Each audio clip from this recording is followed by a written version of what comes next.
Sit, turn type, sit. Good boy. Ruff.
So it's the new year, everybody.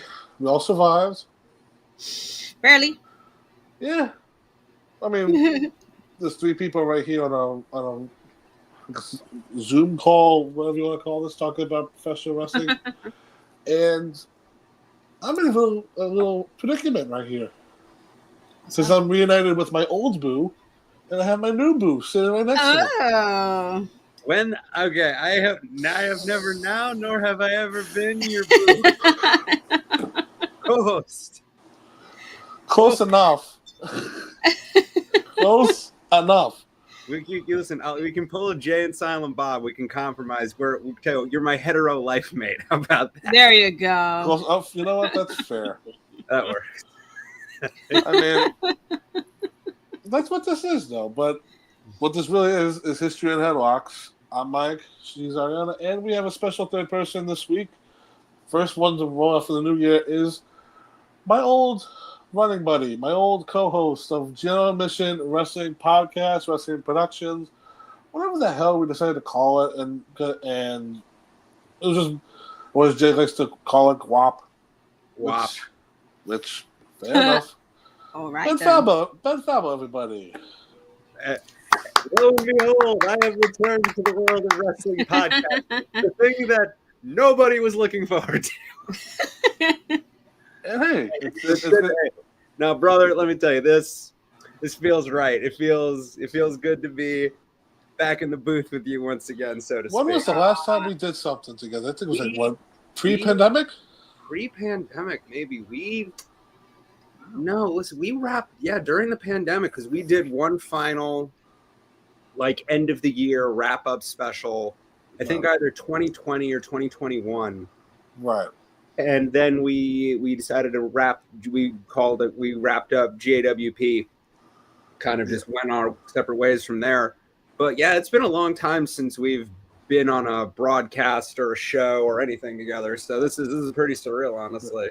I think like weekly podcasts. I think we ended it in 2019 due to because all of us were doing like different jobs, like trying to work on our schedules as well. It was like basically, I remember this, like we just fucking gave up in the middle of it. This was, I guarantee you, if AEW and all this other stuff that was going on the last 3 or 4 years was a thing when we were still doing it, we would have probably gone another 2 years or so at least. I guarantee you, because like there was just this would have been me and you. Like, come on.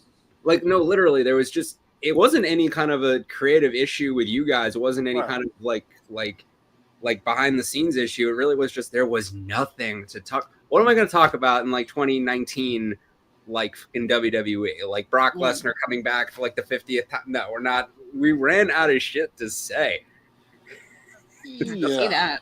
It got very stale, I will say, because like we tried different things too, where we had different people on. We tried different concepts. Like we're trying something. It's hard to come up with something new when everybody under the sun has possibly done it or is already doing it. So that I would say, like, we are creative people, but I think at that time too we were just so brain dead. We were just like enough is enough. Like, and now look at us. Look at us now. Full-time jobs.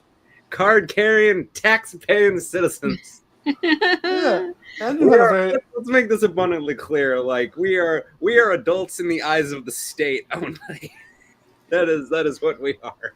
Like, welcome to Yeah. adulthood, guys. yeah.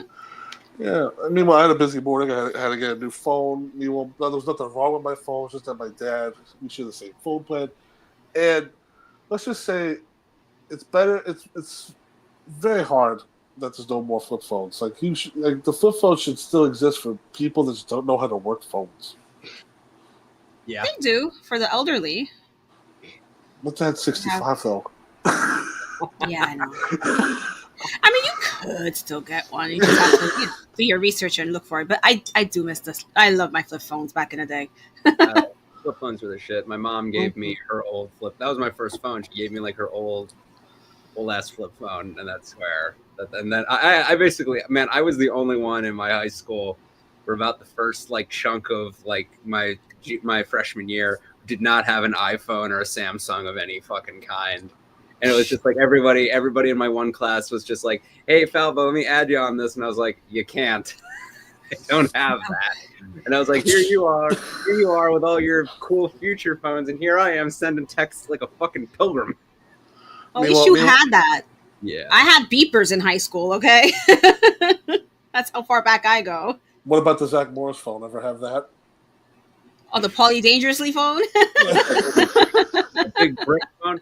I never had one, obviously way too young, but like an aunt or an uncle of mine, they never used it because they also moved on to like a more contemporary phone at the time. But like they had one of those fuckers just sitting in like their old office, and I was like, what the fuck? Like a statue. What is this alien device? It's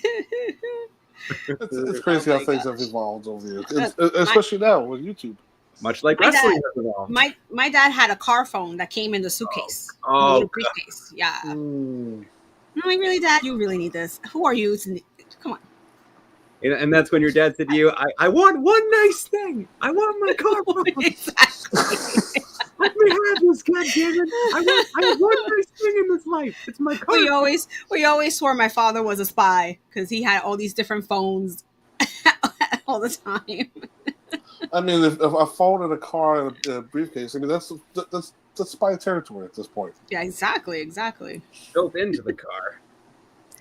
So we're all happy right now. This is going to be a very happy, entertaining episode, as if you haven't noticed. History and Headlocks. First one, episode number 11 of the new year. That's a good number for the first one of the new year. 11. Boom. Yeah. Lucky 11. Yeah. I don't know if it's lucky enough for the Royal Rumble. We'll get into that in a little bit. So, the Royal Rumble match. Why do we like it so much? Because it's 30 grown men beating each other up for a chance at a championship match? Why do we love the Rimble Bimble? It's a good question. I'll tell you why I like the Rimble Bimble. I think I have a pretty good. Like, can I start? Yeah, go for it. The reason I think the Royal Rumble is, for me anyway, listen, like, I love WrestleMania to death, but, like, I look forward to the Rumble the most, more than any other thing of the calendar year in wrestling. I think it's for two main reasons. Number one, I think it's the mostly, there are some years where it isn't, but, like, mostly it's the most unpredictable match in the calendar year, I think. The other exception being maybe the Elimination Chamber, but that's like a much different thing. Yeah. That's like 6 guys, but like, right.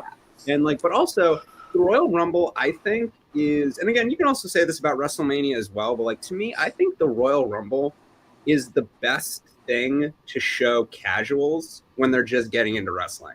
Because you get like a big sample size of everybody who's like a major player. You get like your main eventers, you get your mid-carders, you get like some debuts. It's like I can speak from experience. Like you've been to a lot of my Rumble parties over the last like 10 years or so. So it's like the basement has seen good times. Oh yeah, no, some good times. Us yelling at the top of our lungs and pissing off my parents who told us to shut the fuck up. But that's the wrong Samoa. That's the wrong Samoa Joe. Oh God, God, that was not good. That was a fucking terrible one. But like, I've had experience with people who have never watched a lick of wrestling, but they come in and they watch the Rumble and they're like, "Oh, this is pretty fucking cool. Oh my God, I gotta start watching this wrestle bullshit. This is pretty good." That's my reason why I think the Rumble is pretty dope, honestly. Oh, how do you feel about the Rumble? Yeah. I've always loved the Rumble. It's one of those where the anticipation of who's coming out when, that's the drive of the whole event, right? You're just sitting there, you're waiting, you're counting down, you're waiting to see what song and video is gonna play, and everybody's like you said, screaming at the top of your lungs. You're like, yeah, and you also get to see people in the ring fighting each other that you never really get to see interact storyline wise. Mm-hmm. So it's fun to see, how they're going to work together. Like, oh, look at so-and-so and this guy. And you've never thought you'd see them, go at it in the ring because they're both faces or they're both heels, but they're going at it and just watching who gets tossed over the top rope. It's just so exciting from start to finish. There's really, I mean, sometimes there could be a little lag, but for the most part, it's so exciting to watch.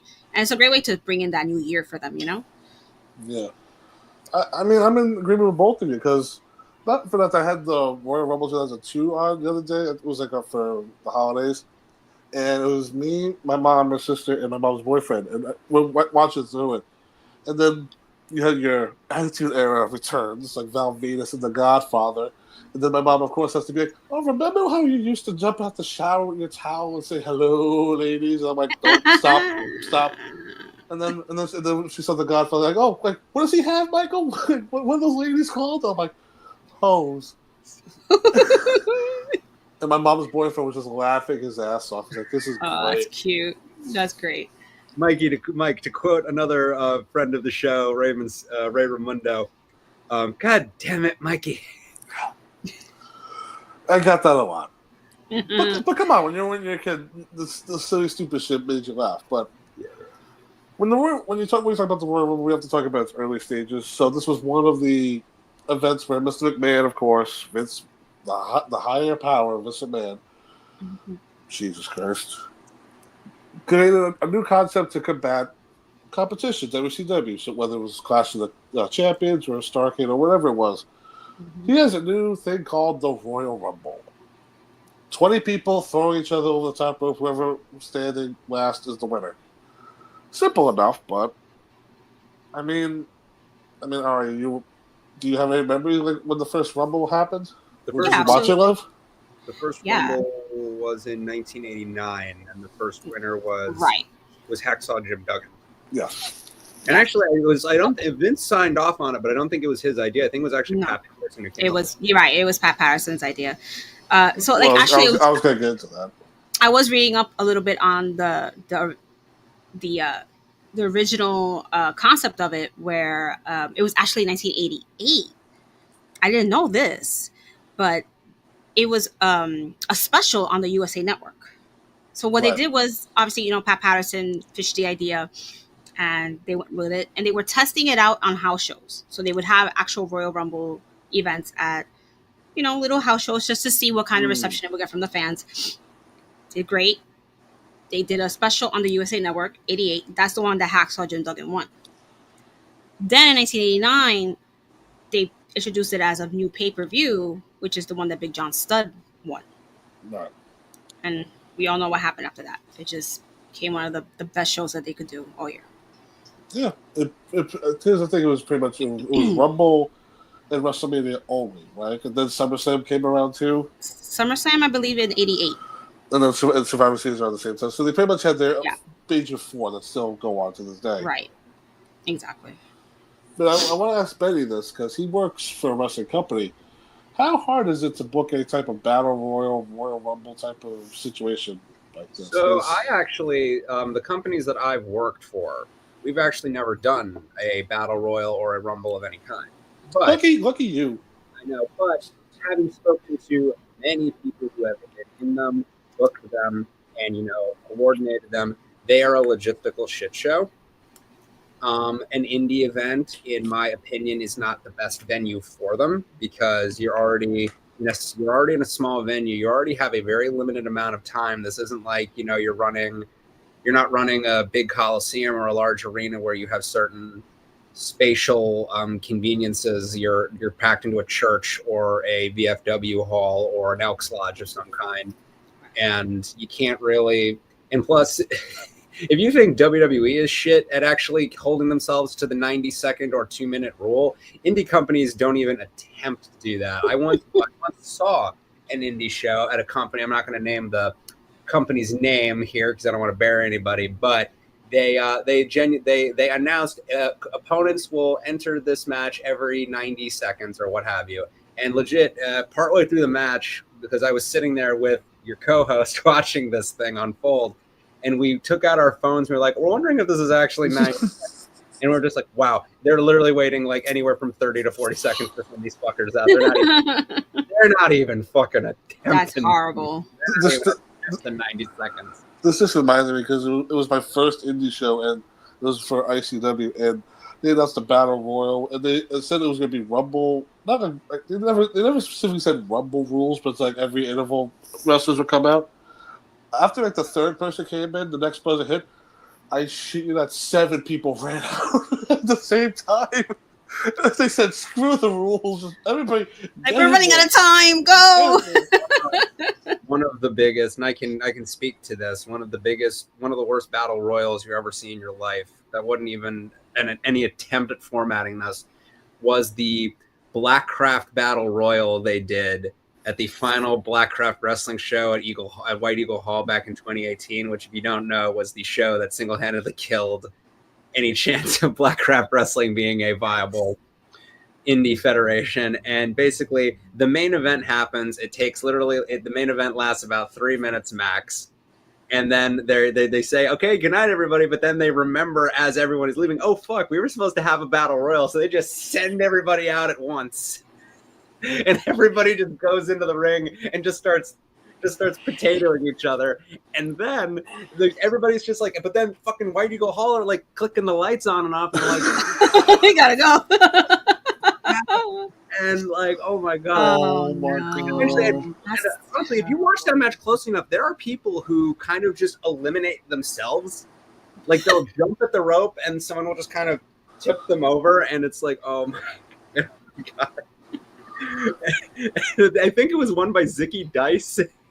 And even then, when he wins, just like the lights are on and everyone's fucking leaving, and just like everybody was just jumping off like rats on the Titanic. It was fucking amazing. Jesus Christ! So if you want to talk worst battle royals ever, that's up there. That's embarrassing. As our producer just brought on the screen, fun fact: the first Royal Rumble winner for a non-televised match was Don Morocco in 1987.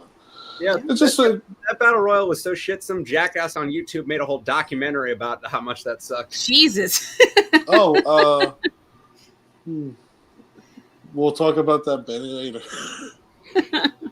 But as far as the Royal Rumble concept, where it's pretty much 2 people start and every 90 seconds, 2 minutes, any generous number they come up with that night. I mean, there was some Rumbles watching growing up where it was pretty much a minute or 30 seconds. Well, originally it was every 3 minutes. Jesus. Every 3 minutes, yeah. Mm-hmm. So it was like the whole show itself. One person would come after another, until whatever limit was. Back in the day, was 20, and then even in the later years, there was a 50-man Royal Rumble, which holy shit. No way. There was Saudi Arabia one. I know, I remember that, but just no way. Like, it's just a horrible concept. But the only funny part about that one is because the Saudi Prince wanted Yokozuna, so they they had to find a sumo wrestler. No, wait. This dude wanted both Yokozuna and the Ultimate Warrior, and they had to inform him, "I'm quite sorry, sir, but I don't think they'll be able to make it." Why not? On account of the fact that they're dead. Yeah, that's terrible, man. Dude, what kind of fan are you? No, I mean, seriously. Listen, they just handed this dude. This is like WWE has like binders like full of their superstars, like past and present. So like they like if they, let's say like Snickers wants them to like, it's like, hey, we need some wrestlers for like a Snickers commercial we're doing. They'll hand these fuckers the binder and they'll just look through for somebody they think looks cool, and they'll just point to, oh, we want fucking him, we want fucking her for this commercial. They handed the binder to the Saudi Prince. He was just like, he was looking through the past wrestlers and like, ooh, I want the Ultimate Warrior, and he's like, right. I don't think he's gonna be able to make that. I'm sorry, man. He's He's a little busy. 6 feet under. Can you settle for Dan Matha? Sure, whoever the fuck is Dan Mather? Oh my god. Oh my You god! want Baba Tunde or you'll take Baba Tunde? Papa Nobody Tunde. wants Papa Tunde. Whatever. So we talked about the early Royal Rumbles where we had Jim You Duggan. mean Commander Aziz? Yeah, him too. Yeah. I mean, good for him. He's back on his feet about that. I don't know what name Good. he's under Good. now, but just seeing him and Cruel stand next to each other, it's like you're somehow taller than him. Cruel's huge. Yeah, but early Royal Rumble winners: a big Hacksaw Jim Duggan, Big John Studd, Hulk Hogan, Hogan. Hulk Hogan, and then we had Ric Flair. And I will mention this. So for modern wrestling fans now, there's always a prize. There's something you win. There was never something for the winner of the Royal Rumble. It was like a Hogan win again. Oh, he just beat 29 jabronis. Yep. Right. Yeah. And then when Ric Flair came around in 1992, which arguably is the best Royal Rumble to this day, was for the championship. I see Ben's face, but we'll talk about other Rumbles. But 1992 is up there for a lot of people because it told the story of the Nature Boy Ric Flair and Bobby Heenan commenting, "It's not fair to Flair. It's not fair to Flair." Every person that came out had a gripe with him. When Roddy Piper came out, pretty much Piper was doing a dance before he beat the shit out of Ric Flair. Then Texas Tornado come out there. He had a history with Flair. Right. And then you have guys like Undertaker, Macho Man, Randy Savage, Jake Roberts. That feud that was going on at that time. Right. So, all right, I want to ask you. So, early on when the Rumble started, was it something like you and a lot of other fans, or at least your friends, got like into? Like, was it something special at the time? Yeah, absolutely. I mean, it was one of those where, how Ben was saying he had the Rumble parties. My brother would throw Rumble parties as well. And, I really wasn't friends with a lot of wrestling fans when I was a kid. I was probably like the one girl in school that liked it. But, he would bring, his friends over and then we'd all just have a blast and just enjoy ourselves, That's the one thing that we would look forward to. Yeah. So we have your Flair winning, and then when it became one of those things where let's put over the newer guy, Yokozuna, and then 94, 95, 94 I'll say is the weirdest Royal Rumble in history, where first time ever and only time in history, two winners, Right. Bret Hart and Lex Luger. Mm-hmm. That's where if all three of us win the booking meeting, we look at the head book and say, you can't pick one. Exactly. Like you have Bret Hart right there.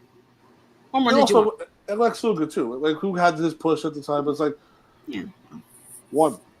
You do a match with 30 people and you have two fucking winners. Yeah, it was not fair to either one of them at all.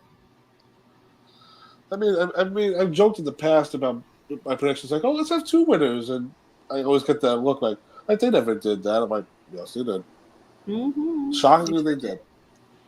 But then when the idea of winner gets a championship match, do you think that made the match even more special than it was? I'll start with Ari. Yeah, of course. I mean, now you have up the ante. Now these guys are supposed to go in there and just every man for himself. Yeah, now it really is every man for himself because they want that title shot. They want to go to Mania and have their Mania story. So yeah, absolutely. That added much more prestige to the actual event. They have a prize now. They're not just going in there and having this match just for the hell of it and say, oh, he's the Royal Rumble winner. Now, like, okay, there's something to look forward to after this. Now we can look forward to the road to WrestleMania. Yeah. Ben, your thoughts? What was the question again? Do you think when they added the title shot step that it made the match more special? Absolutely, because it provides like a nice through line to WrestleMania, and it elevates the winner whether or not it's like it's obvious they're going to win going into it, or if it's unexpected. It kind of gives you your main character going into WrestleMania, which I think is an important thing to do. I've actually, and this is a hot take, I hate it when they put like the title on the line in the Rumble. I hate it when they do that. Yeah. Because I think before the brand split stuff, it was always for fans, it's like the Rumble is your ticket to get the championship match. It's like if you get the championship by beating everybody in the Rumble, then it's like question marks for WrestleMania, and then you get. Because I mean that was the problem when Flair won. It was like the obvious path was Hogan and Flair for the Mania. They didn't do that. They did Flair and Macho Man for random reasons, politics aside, or politics involved. But I can see your point. I think especially when Roman Reigns did the title match in the Royal Rumble, that was one of those. That was the year where it's like that was the year where they just had nothing. Everybody was hurt. Nobody was around. They couldn't solidify a plan for WrestleMania. But I think nowadays, I don't even like Royal Rumble 92 that much, but I'll watch that any day over 2016. Mm-hmm. I mean, it's better than seeing Vince McMahon win the Royal Rumble. Oh, yeah. I forgot that was a thing. That was the year the Royal Rumble match was pretty much to do Stone Cold versus Vince McMahon. You had the 1 and 2, and then here comes the carnival. Like number 3 is fucking Golga, Earthquake under a mask. Isn't half of Kai and Tai in that fucking match too? No, think of the one 2000 when they got taken out of the Rumble, and then they kept coming in, and all the wrestlers would attack them, and then before Taco gets thrown over the top, he bonks on the floor. And then, of course, you had Jeremy like, oh, look at the Japanese man bang his head. And Jim was like, he's Chinese. Taka is coming, motherfucker. But on that note, because we're talking about the Royal Rumble match, and we talk about everybody's favorite. It's always funny when your jobbers are in the match. Like, oh, Skinner has a chance, or Dork the Clown has a chance. Right. Or like... like some random jobber on the roster at the time, you're thinking, oh, they have a chance to win the Rumble. He's on the same level as The Rock has the same amount of chance to win the Rumble. Everybody get a chance. And that's the thing, bringing up like when the title was on the line, we know damn well none of these jobbers are going to have a chance of winning this one. It makes the Royal Rumble extremely predictable because either the champion's going to win it and retain, or one of the top guys is going to win, whoever he's feuding with or someone else. So it just takes away from that whole fun aspect of it because you're like, I know who's winning this shit, right? What's the point? You also don't know in that Rumble specifically with Roman, he gets taken out like 15 minutes into that thing. He's gone for like 35, 40 minutes of it. He comes back at like the very end and he loses. Yeah, he took a giant nap. Actually, he's not even the last one eliminated. He's like the second to third person eliminated. The people forget that Rumble does not come down to Triple H and Roman. That Rumble comes down to Triple H and Moxley. Yeah. No, Lord. So the Rumble then introduces the title shot opportunity, as we talk about, and for some weird years, the title's on the line. Like Bushwhacker Luke has a chance to be WWE champion. No. Meanwhile, speaking of the Bushwhackers, for the longest time, they had the record for shortest Rumble time. And then they topped themselves with the fucking Warlord, the biggest dude on the roster who everybody famously tells the story of that he says, inject me with steroids, pulls his pants down, they try to put the needle in, and they go, dude, you're full. Because they won't go in. A BBL? What's going on here? But the dude has, for the longest time, the shortest Rumble time, like 2 seconds. Hilarious. And then I always found this funny.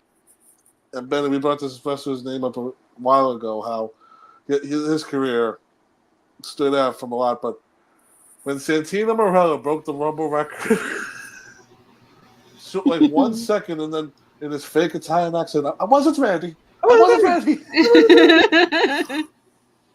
I mean, it's like, over the years, is there any Royal Rumble spot that, like, those that come to mind when you think of the Royal Rumble?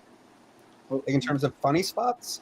Any funny thing, or like thing like where that made you like happy as a wrestling fan to see? It doesn't have to be debut, like any spot. Just like something that made me happy in the Rumble. Well, actually, there's like a very underrated moment that I love. I think it's from Rumble 2013. Like it's interesting. Which is not a particularly great Rumble. It's not a terrible one. It's just kind of one of the ones that just exists. But to my knowledge, it was one of the first times that I think that was the one where Goldust made his like return to WWE after like a bunch of years away. Like he got clean, he got sober, and he, like Dustin Rhodes is like back and ready to go. And I remember he comes out and immediately starts getting into it with Cody, which was really cool at the time because they had never like interacted before. And I love how in that moment, like I think it was like Dolph Ziggler or somebody who starts like getting into it with the both of them, and they team up for a minute, and you get to see like the early shades of what would be like their tag team down the line, which is also really cool. So that's a moment that makes me happy. And as far as like other ones that are just kind of silly and stupid, anytime like the actually the Maven eliminating the Undertaker in like 2000, I think it was like 2002 or 2000. Yeah. Mm-hmm. Which was a great fucking moment. So like no, those are the little things that make you smile in a Rumble. Yeah, Maven still talks about that to this day. That's Claims to fame. That's the reason his YouTube channel exists today. Exact, pretty much. Is he past the phase of his life where he gets pissed at people who ask him about if he was like a wrestler? Because like there was this period of time where like I think he was like a bouncer at a nightclub or something, and people would come up to him and be like, "Hey, weren't you Maven in WWE?" And he'd be like super pissy about it. I think he wouldn't let you in. Yeah, but now he's a Wall Street guy, so he's like, "Okay, I'm doing good now. I could talk about it." You know, it's exactly what it is. Are there any moments you can think of? And I mean, you briefly mentioned the bushwhacker moment. As a kid, that was hilarious because they would come down doing their little arm march, right? Go in the ring, still doing their march, get tossed right out the other side, and they march their way backstage. It was one of the most brilliant moments, in my opinion. Like, I don't know if that was their idea or someone else got them to do it, but it was just brilliant. Easiest paycheck ever, exactly. Didn't have to take slightly a bump to go over the top rope, but over the right, exactly. Nothing crazy. You just walk in, get thrown out, and then walk back. Exactly, so great. And I will say Pat McAfee last year was pretty funny. That was great. Yeah, at the time, I thought that was funny. At the time, it was definitely one of those like really, but looking back, it's like it's harmless. Yeah, he went in and was like, "Nope." There's a Braun Breaker and an Omos in the ring. Let me regret my decision and go back out. Yep. Let me not attempt this. Nah, I'm good. And then let's talk about the winners. We talked about like Duggan was the first one, then John Studd, then two Hogans, a Flair, Yokozuna, Luger, Hart. Then Shawn Michaels won twice in a row.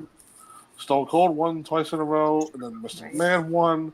The Rock, Stone Cold, Triple H, Brock, the man that we shall not be mentioning. The Wall. Right. Stevie Richards? Stevie Richards, yeah. Batista, Rey Mysterio, Taker, Cena, Orton, Edge. And then I'm going to bring these two up because I think these two Rumbles in 2012 and 2013, there was definitely an obvious winner, but the year Del Rio won the 40-man Royal Rumble. That was one of those ones where it was like, that was definitely Vince's boy. That was like, he's winning that Rumble. Surprised that he's his boy. Surprised, like, honestly, like, I'm never, like, here's the thing. I'm never, like, angry when, like, the heel wins the Rumble because it can make things more interesting. Like, some of my favorite Rumbles have, like, the heel winning, which is totally fine. Right. But like when he won, it was like, oh, like I'm not angry at this because you're a bad guy. I'm mad at this because you're fucking boring and you suck. And also, not for nothing, that Rumble is garbage. It is not that 40. There's a reason they never did that 40-man gimmick ever again because it dragged everything to a fucking snail's pace. Well, also, I don't mean to interrupt, but it just showed at the time like how like thin the roster was. Yeah, because that was when you had the core and the Nexus around. It was like random nobodies. Hornswoggle was in the stupid Rumble, and he got more over than a lot of those other people. And also that was also the case with the year after that, which was like 2012. And like there was this, the 2012 is interesting because like I think that honestly the 2012 Rumble, that was the one that Sheamus won. Like. Right. That one, we for years made the joke of, because we literally thought to ourselves, this is the most like racially insensitive, like offensive Rumble I've ever seen in my life, because that match is mostly WWE picking out everybody who's like a racial stereotype and putting them in the same match. Man, what are you talking about? What are you talking about? The Great White Shamus has come to the rescue. You're not helping their case. But that was the nickname they gave this bastard as a babyface. The Great White. The Great White. Yeah. It's, hey, remember, Mikey, to quote Chavo Guerrero, if it ain't white, it ain't right. Horrible. I mean, you mentioned the Sheamus one. Like, Sheamus nowadays, like, I'm much appreciative of him, but back at that time, that was one where, like, Chris Jericho should have won that Rumble, or somebody else should have won that Rumble that year, because that was also the year where it was doing The Rock and John Cena, so whoever won the Rumble, be damned. And also that led to Sheamus beating Bryan Danielson in like fucking 18 seconds at WrestleMania that year, which was just fucking nonsense. I hate that shit so goddamn. And as we keep going down with the winners too, like John Cena win the following year for Twice in a Lifetime, haha. And then then we get into the dark ages of the Royal Rumble match, where fans decided. I'm gonna say this fairly. The fans did hijack the matches, but it was fair. It was justified. Because the year Batista comes back, I'm a big Batista fan, and I was happy to see the big man's coming back. Right. But when Daniel Bryan's on the rise and you don't put him in the damn match, and then Ben, we joke about this with Rey Mysterio. Vince, don't put me out there. They're gonna boo. Don't put me out there, Vince. They're gonna boo. Oh my god! Get out there! Oh my god! That whole, honestly, sidebar. That whole event is such. Honestly, Royal Rumble 2014 is like one of the worst pay-per-views I ever wasted money on in my entire life, because like you start off with honestly one of my all-time favorite matches of all time. You start off with Bryan Danielson and Bray Wyatt, which is like such an underrated, such a great match. And then you immediately jump into Big Show and Brock Lesnar. And then you jump into John Cena and Randy Orton for the WWE Championship, number 3,472. It was terrible. Somebody kill me, please. Oh, God. And then Batista wins that shit. And I was just like, I distinctly remember I had both of my younger stepbrothers over to watch that Rumble with me. And I was just like, wow. Oh, God, I'm sorry that I dragged you guys out here for like the worst one I've ever seen in my fucking life. Wow. And for a few years, it did not get much better. Ari, were you watching around this time still? Or did you get back into it? Was that 2014? No, I was not watching at all. So we watched it. We watched in 2015 when it got worse. Mm-mm. I didn't start watching the Rumbles again maybe till like 2021. Right. Yeah. Because like we said, it got worse. And you know what the funny thing is? That this is like in Philly, the most hardcore wrestling city in the world, and this is the one Roman Reigns won. Where people were not supposed to cheer for Rusev, but they wanted the Russian Bulgarian to win the Royal Rumble, beat the American Samoan. And that was also the Rumble when Bryan got in early, got eliminated very quickly, and then the next was Goldust, and then as he's sitting there all depressed, behind him is the giant shot for Goldust. It says Shattered Dreams Productions. Oh God, I wanted to murder so bad. Oh God, no, I was just like, I was livid. Every fucking person was, because that was not. I have never seen WWE more blatantly, more transparently just extend the middle finger to the audience, and it's the drizzling shit. It's horrible. I mean, like we mentioned Rumbles like this. Like as far as like any of the winners, like we talked about Del Rio and Sheamus, like any like, I mean, all the winners were justified. All the matches, like those were the years they should win. I mean, I'm looking at the Rey Mysterio one. Like that one was when Eddie died, and they told the story of like you got me, Eddie. Like, you made me number 2. I'm gonna outlast everybody. Me, Eddie. Yeah, I mean, it's like I don't want to say like did he win just because Eddie died? Like, Yes. I mean, Absolutely. but looking back to, Even he's admitted that, I think. but like looking back on it, do we change? Would you change any of the winners looking back on at the history of the Royal Rumble? Oh, absolutely. I would change a few of them. Like for whatever I think of the guy now, in 2012, Jericho absolutely should have won. The fact that he never won one was actually kind of absurd to me. Like again, say whatever you want about the guy in 2025, but Right.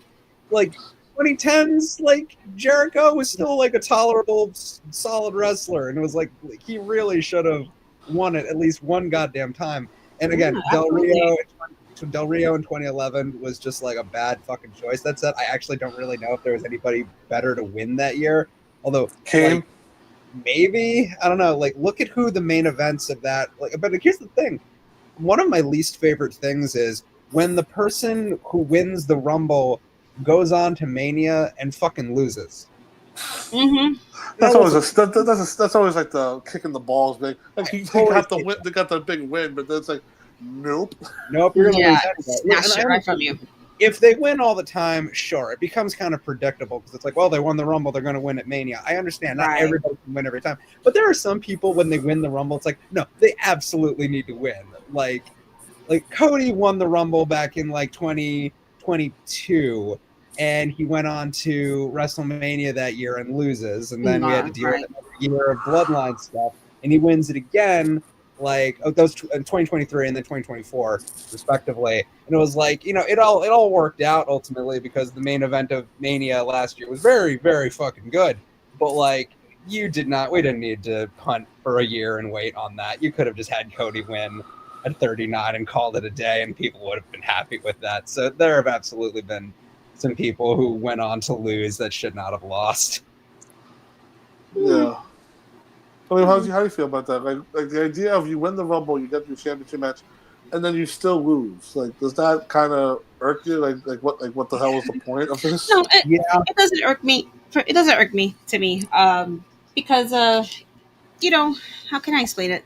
Sometimes just because you win the Rumble doesn't mean that you're gonna get the whole prize. Like, you know, it's I'm trying to find the words to describe it. Okay, like kind of how you mentioned Cody not winning the first time. Like I was actually on board with that, believe it or not, because I felt like, you know, he got injured the year before, unfortunately, right? He was out for a good chunk of time, and him coming back and then winning everything just like that, that didn't work for me. Like I felt that he never got to tell his story in the first place because of that unfortunate injury.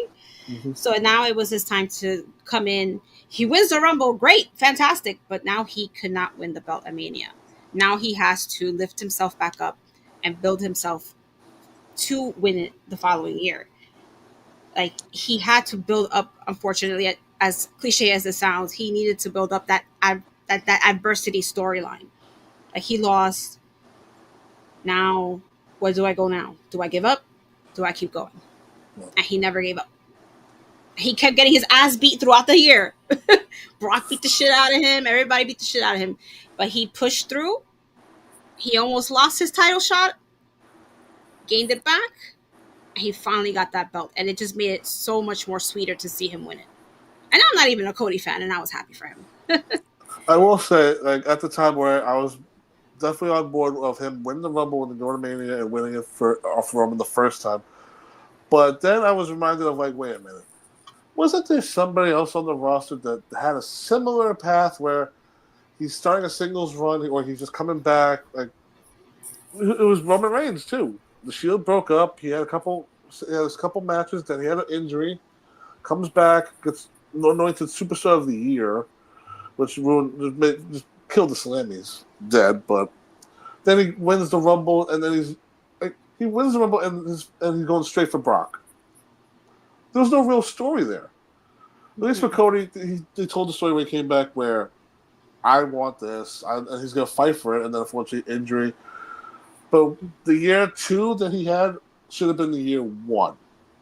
But aside from injury, Right. I mean, because the story wasn't there at the first chance of him going after Roman, because he just came back, and now you're going straight into the Bloodline stuff. Well, but then once he lost, he had better stories with Dominic, Brock, and with a lot of other people too, and to It lead up worked to the out. chance of Roman. It worked out in the long run for Cody because it gave him more matches, like prove like he was the guy, which it worked out. Right. That was my biggest issue. While I agree that it was probably good for Cody in the long run, that additional year where Roman was champion did him and that title no fucking favors at all. Like that was interminable. Like it was just like, listen, again, like should have Cody have won it that year? I think he should have, if only because they had nothing for Roman to do. He was gone for most of that year, just not doing anything. And every time he defended the title, it was like, well, he's not losing it here. It's not losing it there. It's like, love LA Knight to death, but he's not beating him for it in Saudi Arabia. He's not doing that. Yeah. What's with this fun fact? Brock Lesnar has only appeared in only one Royal Rumble. What the fuck? Really? No. That doesn't sound right. You're like 2 or 3 of them. There's been like 5 Rumbles. Let me come Only one Rumble. He won 2002. He's been in plenty of them when he came back the second time.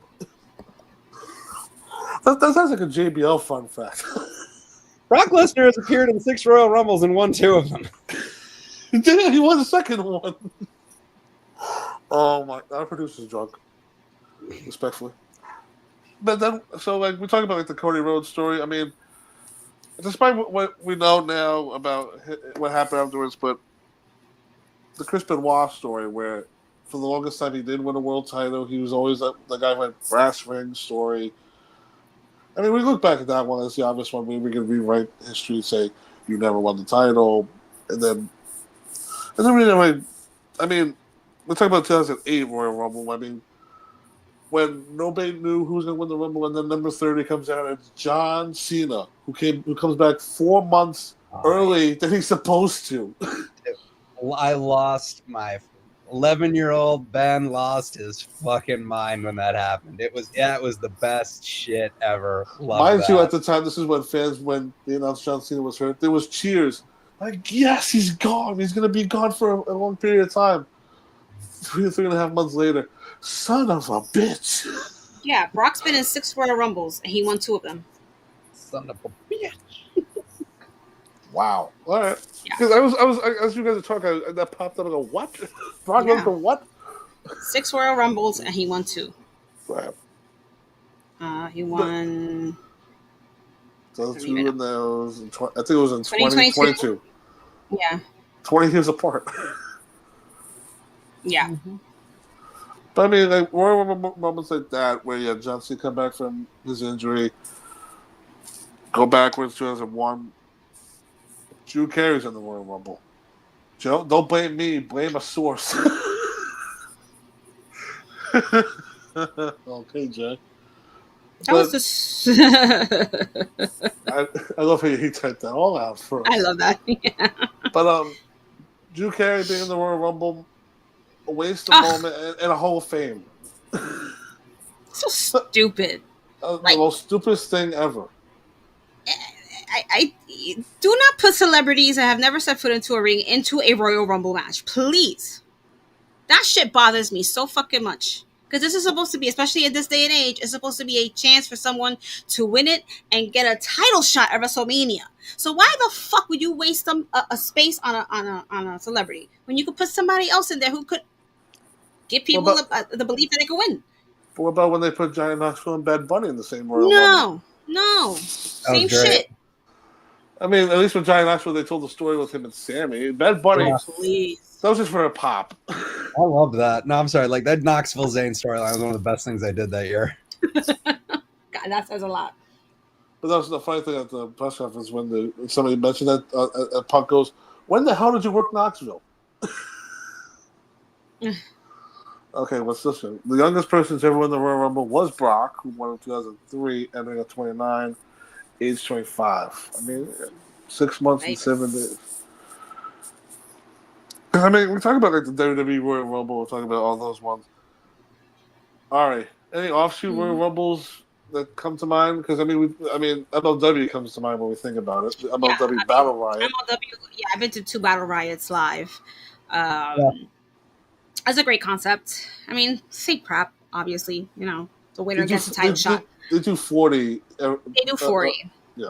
Right. They do 40, I believe, every 2 minutes And what's really cool is that you know, being an indie show, you get to see people that you've never seen in years come out, or you least expect to come out and wrestle. And they'll even throw women in the mix. You know, I love seeing that. And the last one I saw, Taya Valkyrie was in it, and she was kicking ass in that whole match. Kicking ass. I always look at the MLW Riot Battle, the MLW Riot Battle Rules as here's who's still hired. They surprise. And let's see who's surprising for the 10. Because I mean, didn't Kimchi pop up one year? Like of all things, fake Kimchi, yeah. I mean, it's funny. Like the first time you saw like Hornswoggle or the Blue Meanie or like Microman. Yeah, it's like, it just shows you how weird the roster is for MLW. But I was surprised you didn't remember this one, Ari. But me and Ben remember fondly of Aztec Warfare. Yes. When they did, it was 21. Best. And it's always interesting when they change the rules around, and it makes the match so much more interesting. Where instead of throwing people over the top rope, you have luchadors that you have to pin or submission. Right. No, Aztec War. The first two Aztec Warfares are fucking perfect. I love them so goddamn much. And like the first one is just a complete clusterfuck. It's amazing. But the second one is like it's honestly even better because like it results in like one of the best debuts I've ever seen where they introduced, you know, obviously it was Jeff Cobb, but it was the monster Matanza Cueto, and it was like this, and it was like, and Dario Cueto is he appears on the stairs and he's like, there's one more entrant, it's my brother. and everybody in the ring is like, oh fuck, what the hell is that goddamn thing? It's always funny to think that like a murderous little brother knows how to do power slams or like knows how to run the ropes. It's always like you have to always suspend your disbelief because it's also like we see at home what he did, but when they put him in front of that live crowd at the time, and they had no idea what the hell this was, and just one of those like star showcases. Because I didn't know who the hell Jeff Cobb was. And look at him now; he's killing it in New Japan Pro Wrestling right now. Yep, it's fantastic. And then as the Royal Rumble continues to grow, 2018, let's get the women involved because equal opportunity, right? Vince McMahon just woke up one day and said, "Oh, female athletes, they exist. Let's do the women's Royal Rumble." We have women that don't just wear bikinis. And I always look back because Ben, I remember we were doing the podcast at the time. I always disliked the idea of like I don't hate the idea of doing women's rumbles. What I didn't like was the announcement of it. Because it was like you had Stephanie McMahon who's like Mother Hen. It was like, all of you women are so great. You're gonna have a Royal Rumble. And then all of them raise their hands like, yay. It was like no. That's actually probably one of my hottest takes of all time. And I know I'm not gonna make any friends by saying this, but you know, fuck it, my career has never been predicated on me like not speaking my mind. So I'm just gonna say it. 3, 2, 1. I don't think any of the women's rumbles by and large have been any good. Really? None of them. No, I'm sorry. Like they lack any real surprises. There's no momentum. Everybody just comes in, does a spot, leaves. Now, yes, that's the case with a lot of the men's ones too. But you know what? Even in the worst men's rumble, there's some kind of a through line that like keeps you engaged. But it's just like, no, literally last year, person comes out, does a thing, person comes out, does a thing, person comes out, does a thing. Every women's rumble has basically sucked until it gets down to maybe the last 3 or 4 people when it basically just becomes a straight up elimination fatal 4-way. And the finishes of all of them have usually been really great. Like I loved the year during the Thunderdome where it came down to Rhea and Bianca, and it was like it really could have gone either way between two of them. That's one of the better endings I've seen. Where we were watching that one live and we were like, "Fuck, I can't call this one. Either one could really. There's a case to be made for either one winning this one." I will say the kind of argument. Aside from the first one where it was pretty much you whatever the hell they had on the main roster, which was like 10 women, and then you had to call in 20 former talents. Like they brought in Trish Stratus, the Bella Twins, Tori Wilson, like kind of like all the women who were no longer wrestling at the time for the first Royal Rumble. Those pretty much just like let's get everybody who is in the Rumble. But now that the roster has evolved into a better amount of women, I think the women's matches, at least in the last couple of years, some of them have actually been better than the men's, honestly. Because some of the men, it's like you said, there's a formula to it.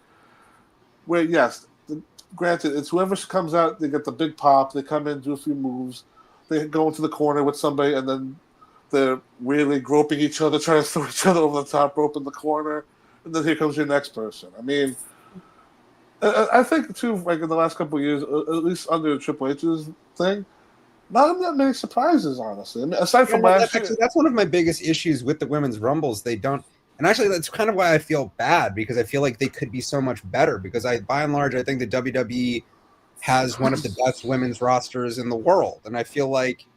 But the thing is, especially under Triple H's era, and this is kind of a personal hot take, I feel like Triple H has like one template for one kind of woman, maybe two. And he kind of applies that template to every person on the roster. It's like you either have like the legitimate professional wrestlers or just like really angry, like kind of 90s mall girls. You know what I mean? Mm-hmm. It's like you have, for example, you have your Rhea Ripleys, but then you have like your Chelsea Greens. That's not a slight against Chelsea Green. She's the shit. But like, you know, Triple H, I think he's very much, WWE has like women come in two modes for them, and they've never really gone beyond that. Also, this is another personal thing, because like I'm a visual guy. I have grown really tired. I feel like every WWE women's wrestler, for the most part, has kind of the exact same gear, just in different colors.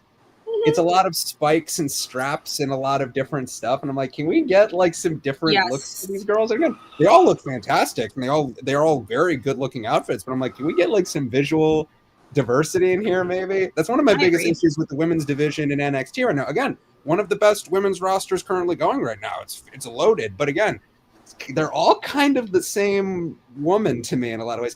Like, again, I'm not talking about talent here, but like, tell me something visually different between Roxanne Perez and Julia, aside from just the way they look facially. Like, there's not a lot different there to me. I don't know. It must be me. That could be a completely dickheaded hot take. I don't know. But, like, that's just me. I agree.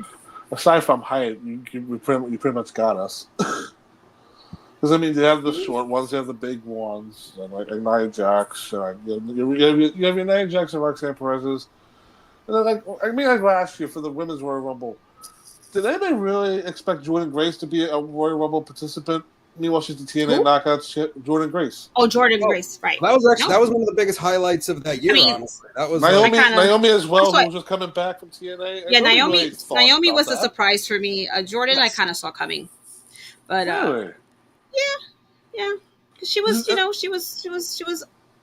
Yeah, we knew that they were going to bring in somebody outside because they kind of, they have to fill in some of those numbers. I was the one to bring it.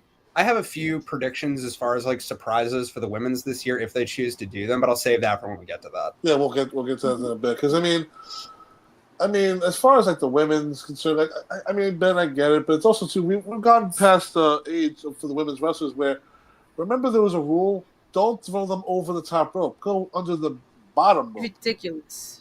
Because they're so sensitive, they can't take it. It's like they're not going to be able to. Their bodies won't handle to take to that bump. You grab them by their hair and just chuck them out. Right. Or just do the female slaps like cha-cha. The cat fight. The cha-cha-cha. Ari called Grace coming out that night. I did. I told them before the show, I'm like, she's coming out.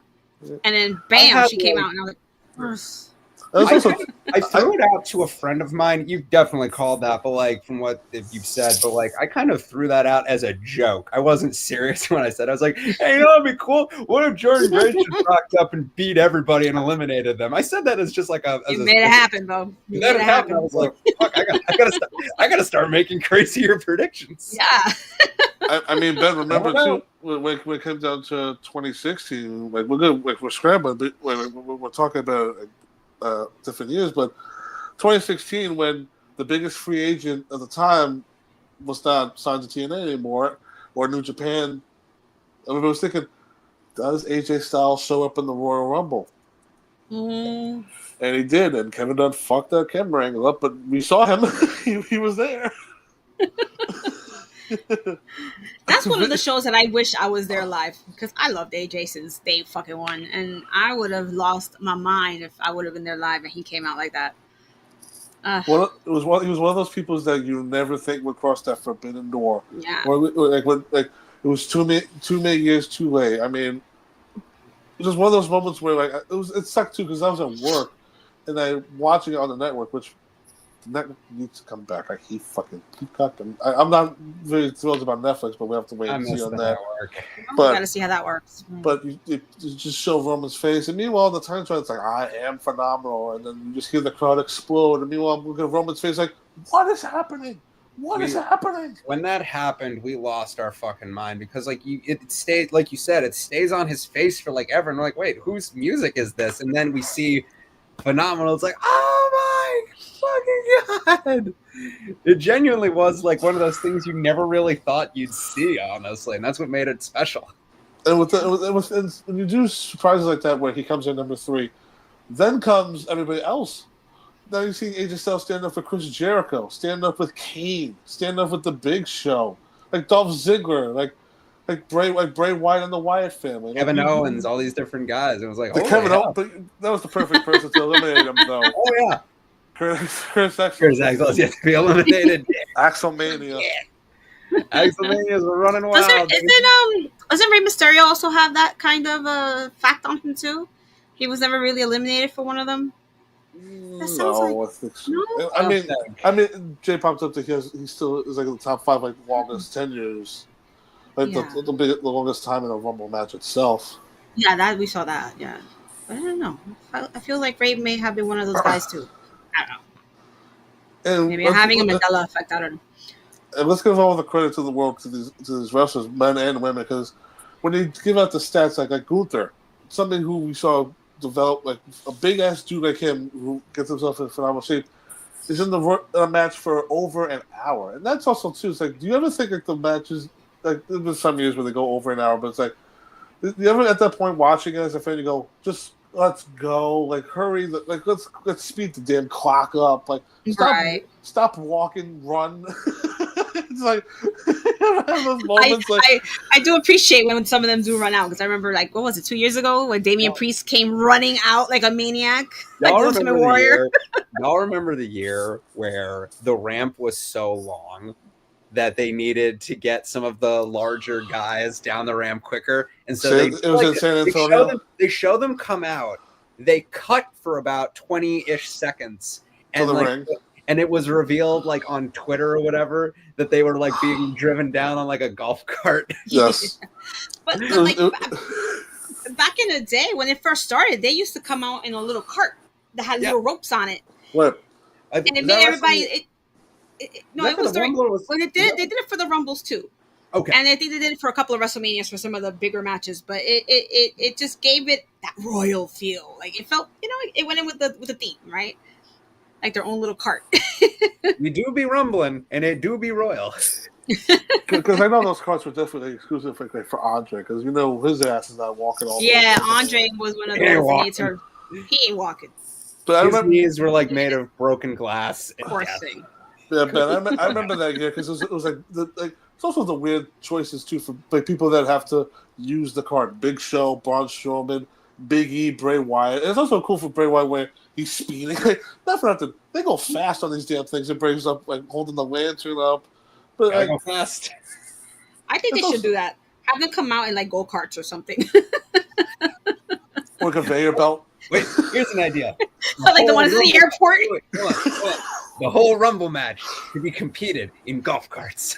Yeah, just slamming into each other. And the golf cart over the top rope. And even better, when it comes down to the final two, the golf cart fucking wins. That just sounds like a different match entirely. That's a GCW match right there. Exactly. Yo, Brett, you can have that one for free, buddy. Just run people over. Yeah, please, anybody out there, Brett or anybody else, take that idea. Oh man, that just sounds like the video game, the WWE Crush Hour. Oh my god!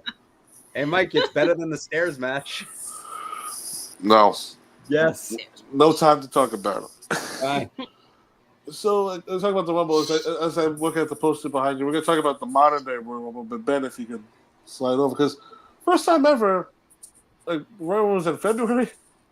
Not a January thing. I don't think February that's 1st. that kind of just feels like an accidental thing because the calendar is all different this year. Honestly, had it been, it probably would have landed on like January 29th or 30th, whatever the fuck. It just kind of feels like we need to have this at the end of the month. Ooh, that the day it falls on is February. It's like, it's whatever. Yeah, and so this year is going to be a little different, but we're going to talk about like our predictions for the Rumble this year. But it's also like wanted to get you to take on because as wrestling evolves and events get bigger, the idea of 2-night Royal Rumbles, yay or nay on this?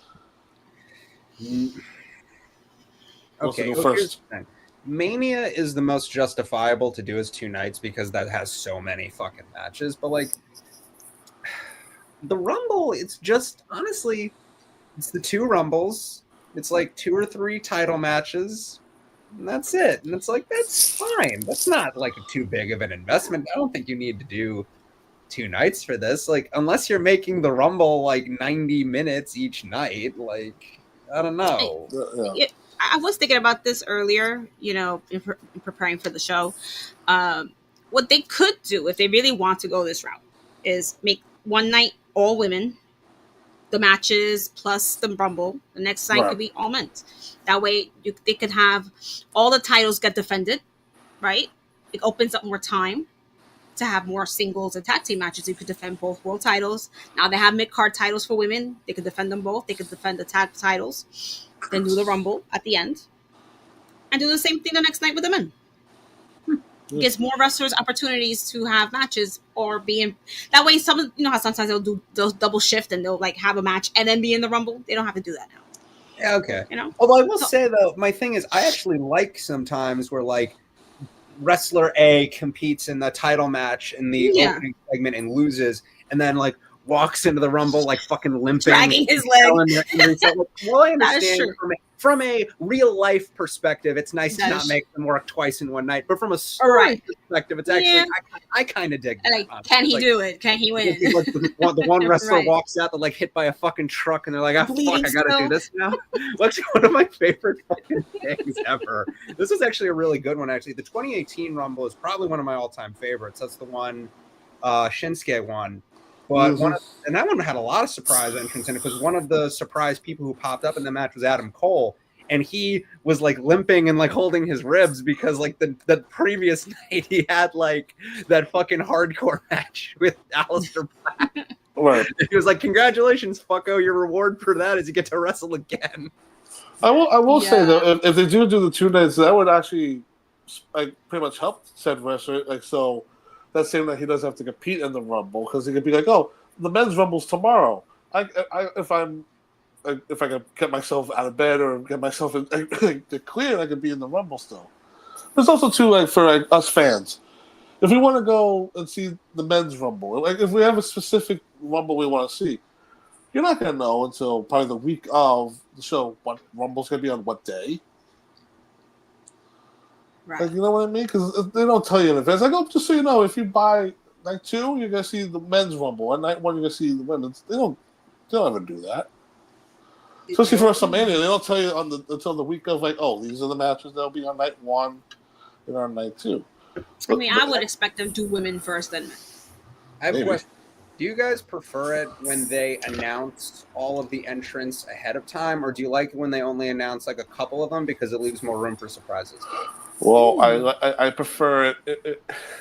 If there's been a few years, but for the women's Rumble, if they only announce 3 ahead of time, then I have to guess every 27 person. I don't want that. I'd rather have a good 20. See, that's another issue I have with the women's ones. Like again, let me walk back what I said just a little bit. I don't think any of them have been terrible. I just think they haven't been quite as good as they could have been. Here's an example of a very missed opportunity, in my opinion, and this pisses me off because I love both these two to death. The first women's Rumble, both Trish and Lita were in that match. Mm-hmm. They don't interact with each other. Lita was number 5 and Trish was number 30, and they don't even. Lita doesn't even last. No, and I'm like, right? What? Like, run it back. One of the greatest women's rivalries of the 2000s. Two of the best to like ever fucking do it. You're not gonna have like the big pop moment when they like have the like stare down with each other. Like, here we are again, and it's we need Nikki Bella to look at Trish Stratus and say, "Who are you?" I don't want to show. No, she didn't say. For everybody that's a Bella Army fan, she did not say that. She said mine are bigger than yours. It's so stupid. Anyway, so this year, the 2025 Royal Rumble matches in Indianapolis, where the Colts don't know what the fuck they're doing, but at least they're hosting the greatest event in wrestling history. Oh, you gotta drag them into this. Yes, I do. Because if my Jets sucked it, I could call out any other team as well. Fair enough. Let's start with surprises. Any surprises off the bat? I mean, I can flash his picture on, but I have to move over here. But anybody gonna say his name? That he will appear? Joe Hendry. Yeah. I mean, that's a fair one. I feel like you can do. Honestly, have him come out like number 3 or number 4. He doesn't even need to last that long. Honestly, he could be a quick elimination, but like, do it for the pop. That'd be fun. As far as like surprises, I have a couple for the men and a couple for the women's as well. So I'll start with the women's first, actually. Wow. As far as, since we were talking about Jordan popping in last year, and she was Knockouts champion at the time, I think this would be a perfect time to introduce WWE audiences to Masha Slamovich. Ooh. And like, listen, like, kind of like, listen, like, she's the shit. Hung out with her once or twice. Fucking one of the nicest people in the goddamn world. Like, she has earned everything she's fucking got in the last 2 years.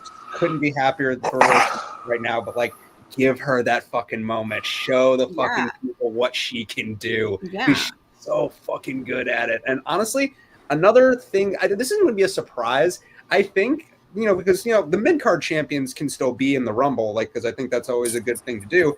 I think they need to give the quickest women's elimination to Chelsea Green, because I think that would be the funniest fucking thing in the world. I think she already has that, too. She does, but she does. But do it again. Do it again. Now that she has a belt, do it again. It would be even funnier. Even better. Yeah. Ben, you and me were laughing about this. Just the fact that on SmackDown, she's like, the longest reigning women's United States. I'm the youngest. I'm the oldest. The first Canadian women's United States champ. No, she has been. The art of comedic wrestling has slightly fallen off in recent years, but like she is. But listen, I love my goofball wrestlers, and she is perfect in this part. The fact that she's Canadian and she's fucking United States champion, it's fucking wonderful. Honestly, if anything, like you could also do like the hiding under the ring spot with her, which would also be fucking hilarious and totally in character. I mean, they did that with Selena, and then there's Hornswoggle pop up as a little horny bastard. Like, you didn't know I was under here? Well, actually, as far as debuts for the women's. I don't mean to interrupt you, but are we in agreement Joy Grace makes her WWE debut? Oh yeah, 100%. This is it. Because Genesis is her moment. Has she wrapped up her Impact contract yet? Yeah, I think as of the first. Well, she's done. If she's wrapped up and she's done, she's free agent. The 19th Genesis, because she's doing the test. Oh right, the 19th. Right. The 19th. Right, but still, she'll be a free agent by the time the Rumble rolls around. Right. She could do that.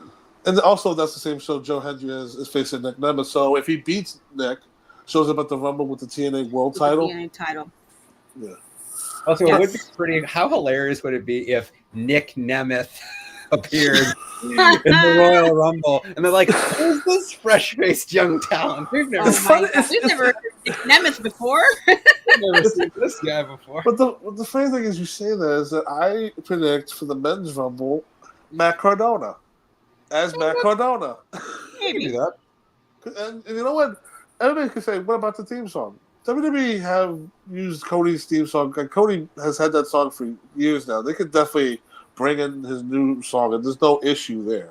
I think he owns that song, so it's fine. I mean, you can also do it, too, where you can play his old theme first, and then it like abruptly cuts, and then his new song, and then he runs out. Like, I think Matt Cardona this might be the year he comes back. Maybe. At least does the Maybe. Rumble. As far as other surprises go for the women's, I think as far as debuts go, I feel like this is probably the time to maybe bring Roxanne Perez into the Royal Rumble, honestly, because I feel like Officially. I was kind of banking on them. Did they do that last year? I don't think she did that. Yeah, she did it. No, 2 years ago. Well, Okay. 2 years in a row, actually. But She did it last year too. Yeah. I remember her 2 years ago, but I don't remember her. Maybe not last year, because I think she did the one in Houston in her hometown. I do have some other like predictions for the women's, but it actually kind of ducktails into who I think is going to win it. So I think I'm going to save that for when we discuss potential winners. I mean, Ari. Well, Ari speak. We haven't heard Ari yet. In terms of surprises, I mean, I agree. Masha should definitely be the TNA entrant. I'm surprised they never used her during the TNA NXT crossovers. I think they were waiting to strap her up. Honestly, I feel like they were waiting to get the belt on her. So it's like, here comes the TNA Knockouts fucking champion. Right. Yeah. So that would be awesome for her. I can't wait to see that happen. Definitely think Jordan's debuting as official WWE superstar. We might see Charlotte come back at the Rumble. There was someone else that I had in my head. Charlotte news has been a little too quiet. Where you think, like, when is this woman going to pop her head back up? Exactly. I think she is going to be one of the surprise entrants for the Rumble. Definitely her or Becky, I think. Or Becky. Thank you, Becky as well. Becky's definitely coming back. Or both. The funny thing is, they haven't officially said she's back, but like she's in the Netflix commercial. Yeah. You've done enough momming. Get back in the ring. Yeah, your kid's big enough already. Come on, let's go. She knows that you love her. You've been there for a birthday. You like fucking get back in the ring. Yeah. You're also hoping for somebody to come back from injury like Asuka. You would like to see back in the Rumble as well, because the roster is, like I said, like it's not like the same women. Like Asuka is like who could still go. She's not relegated to be a tag team wrestler, but singles wise, she could definitely go. Oh yeah. Maybe Jade Cargill, Naomi thing will pay off in the Rumble if Naomi is allegedly the person that took her up. But me and Ari discussed that. I think Jade Cargill just like fell off a thing and just fell out of a car. She tripped and fell. Yeah, she tripped and fell. that klutz.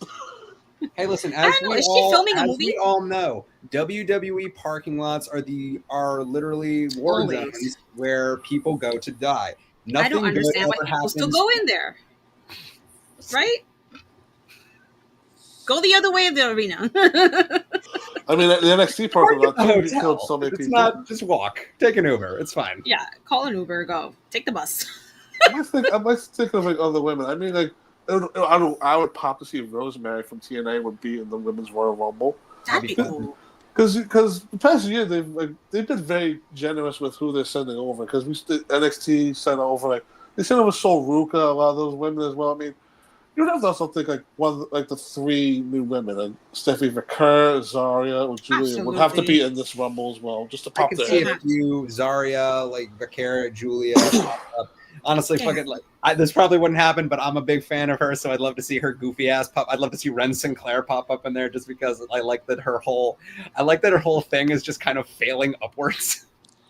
Yeah, I mean, it's just interesting. I might try to think of like anybody independently as well. Like none really come to mind for the Women's Rumble. They have that working relationship with Noah right now, but I feel like that might be more like that might influence the men's match more than the women, because I don't think Noah has any women. To my knowledge, I'm very unfamiliar with like Noah's roster, so I'm not actually sure. Like I'm trying to think of the Marigold Girls, but none of them like really stick to my. I mean, this name just popped in my head because she's in the WWE ID thing, but I think it's way too soon to do it. But Smiley Kylie Ray in the Women's Rumble, you can do that. It'll just be one of those weird things where it's like this woman's supposed to be a developmental girl, but now she's in the Women's Rumble. It'd be one of those weird things where it's like you really need she'll get a pop because some people are gonna be like, oh yeah, I know who she is. I don't know. But I mean, Awesome Kong. No. Get Karma back for a Women's Rumble. I think she's called done. Yeah, she's done. She's done. One of the best to ever do it. Kia Stevens, like you earned your roses. You're one of the best of all time. But listen, she's good. I think she's sustained too many injuries at this stage of the game. I think she's of a certain age too now. You know. She's done she's put in the miles. She's gotten her Yeah. roses. I think she can call it a day. I don't think. Yeah. What I about don't know. what about her arch enemy, Gail Kim? Actually, this is not my own original concept, but as a one-off, I know she's not technically like an on-screen talent for them, but what would be kind of hilarious if even if she gets eliminated quickly, if Brandy Rhodes popped up in the Rumble. Oh my god! Honestly, who told you it was open? Bitch. Fucking 3 years later, I seriously can't tell if that's one of the best lines I've ever heard or one of the worst, and I'm still not sure. I loved it. As corny as it is, that shit was great. Before we move on, I also want to address this too. It's like and have Ari's opinion, but the idea of before they even did a women's rumble, just the visual of the idea to have women in the men's rumble itself. What was your initial reaction? Because the first one was China, and she did 2 years in a row. What was like? China's like in a league of her own because she could like bench press a bus, so that totally makes sense. And for a woman to be in the Rumble, it has to. I go back and forth on intergender wrestling. We don't need to litigate a whole debate about whether or not it would work in WWE. I think intergender wrestling suits some companies better than others. I don't think WWE is the venue for it. No. I wouldn't mind it, but I don't think it's the right place for it. I don't think they're ready for that. But like, if you're going to put a woman in the Rumble, the examples that come to mind immediately are China, like you said, Awesome Kong when she was Karma, and Beth Phoenix. Was Rhea Ripley pop in the Rumble? No, but she should be. Like she would have been. She would have been had they not had a woman. I think Nia Jax did that 1 year where she just beat the shit out of R-Truth. Yeah, it was also it was funny with her being in the Rumble because Mustafa Ali talked to Chris Van Lee, and pretty much he was the sucker to be like, "Oh, I'll do it," because apparently nobody in the Rumble wanted to do anything with her.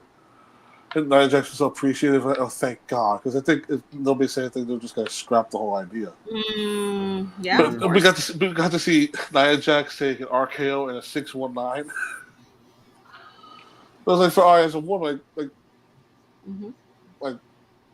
overall, like what was your reaction to that? Because you're like you had your China's, you had your Beth Phoenix that 1 year who kissed the Great Khali to eliminate him, and the next thing she's getting a broken nose from CM Punk.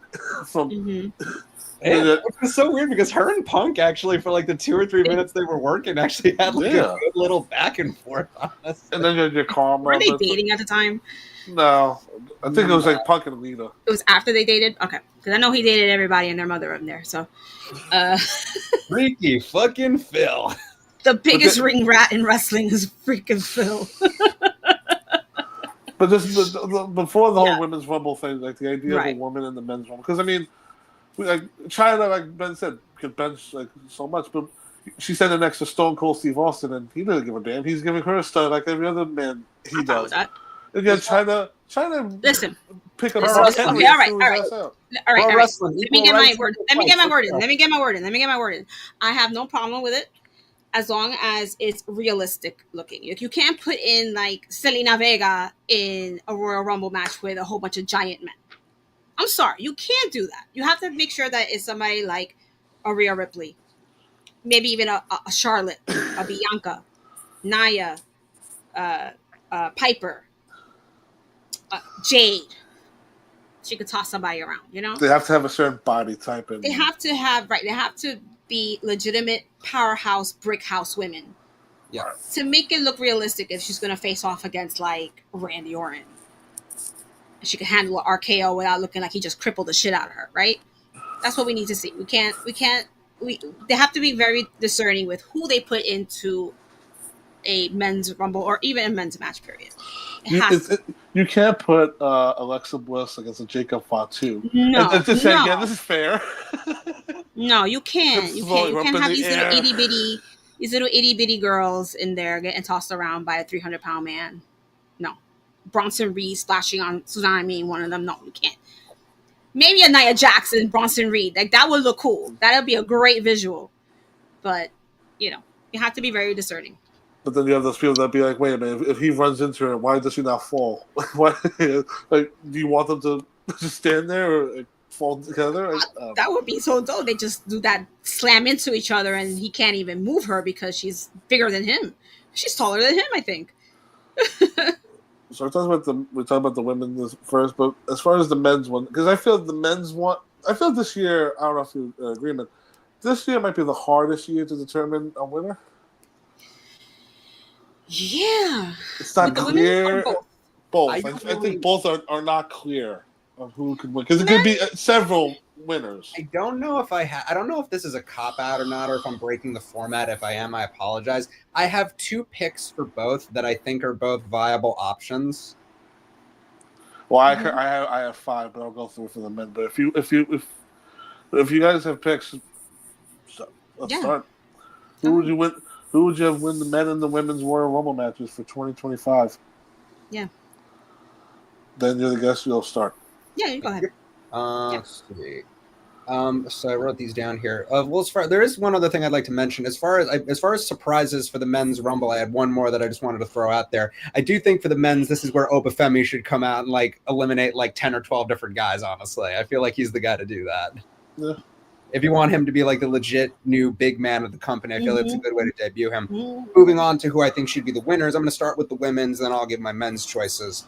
So as far as the women's, I feel like especially recently, this only just came into my head the other day because recently on Friday, Tiffany Stratton cashed in her Money in the Bank briefcase and became women's champion. Before that happened, I was kind of unsure of who was going to take it. I genuinely think now she's going to go on to Mania as champion, and I feel like maybe Nia wins the Rumble to kind of automatically lock in her rematch and face Tiffany in a one-on-one match at WrestleMania. You could have Nia win it back, or you could have Tiffany retain and give her big actual victory over it. And you could have Nia basically cutting promos being like, you tricked me, you didn't actually beat me. If this was a one-on-one match, I'd crush you like a blonde little bug.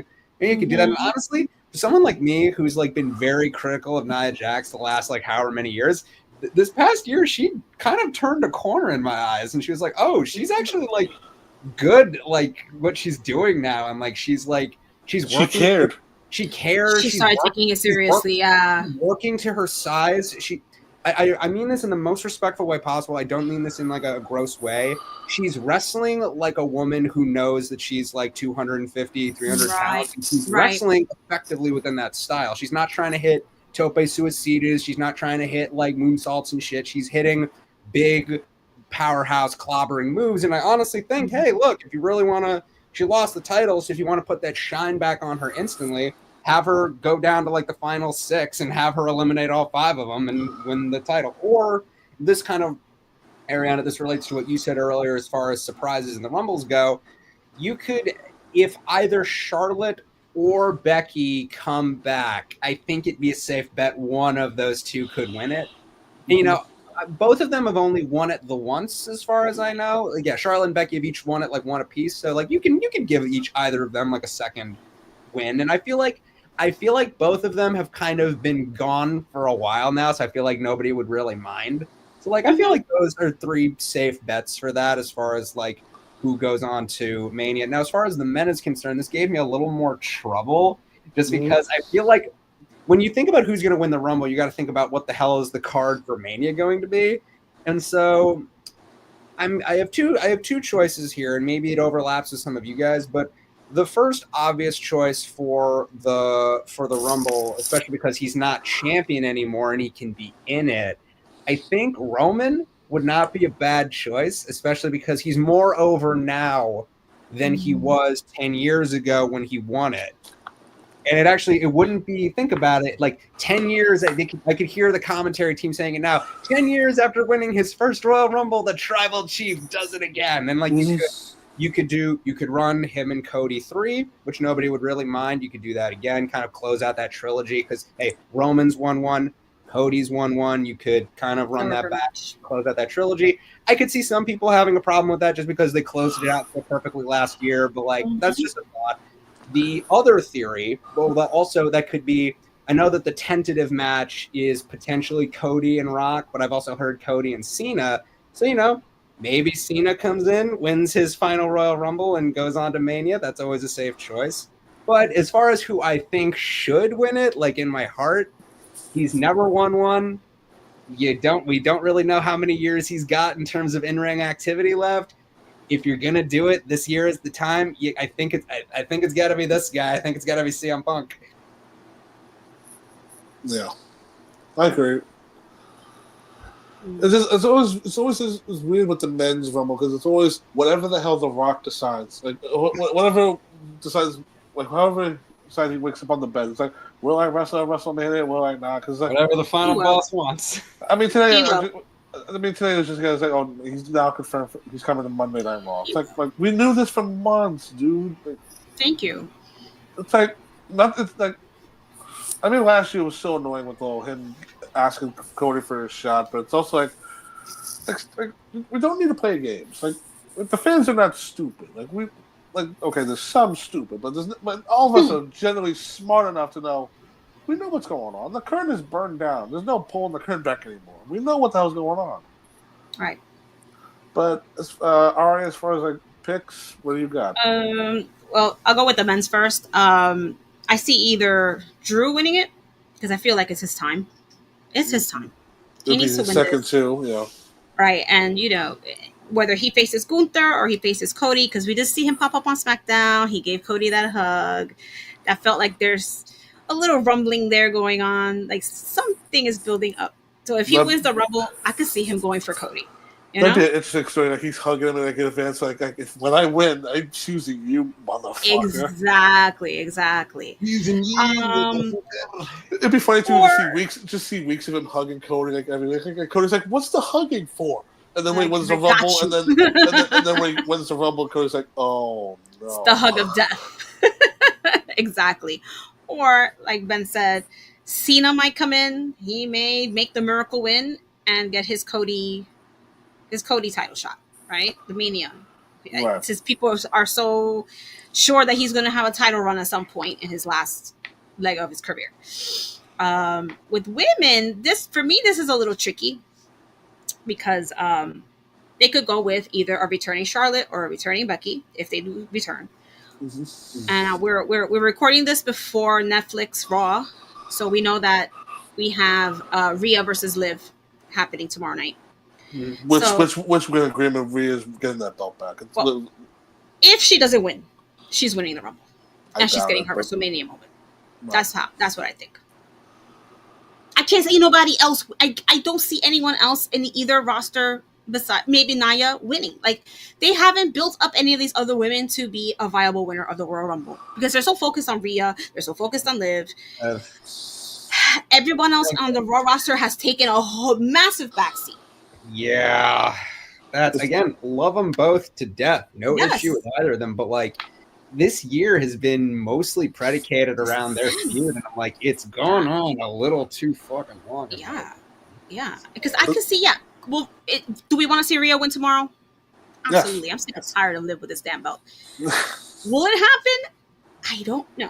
Because I could see them doing some shady crap with Raquel knocking out Rhea, and now Rhea can't stand up, and Liv once again retains, and it's building up to the WrestleMania where Rhea can have her other WrestleMania moment again. Yeah, it writes itself sometimes.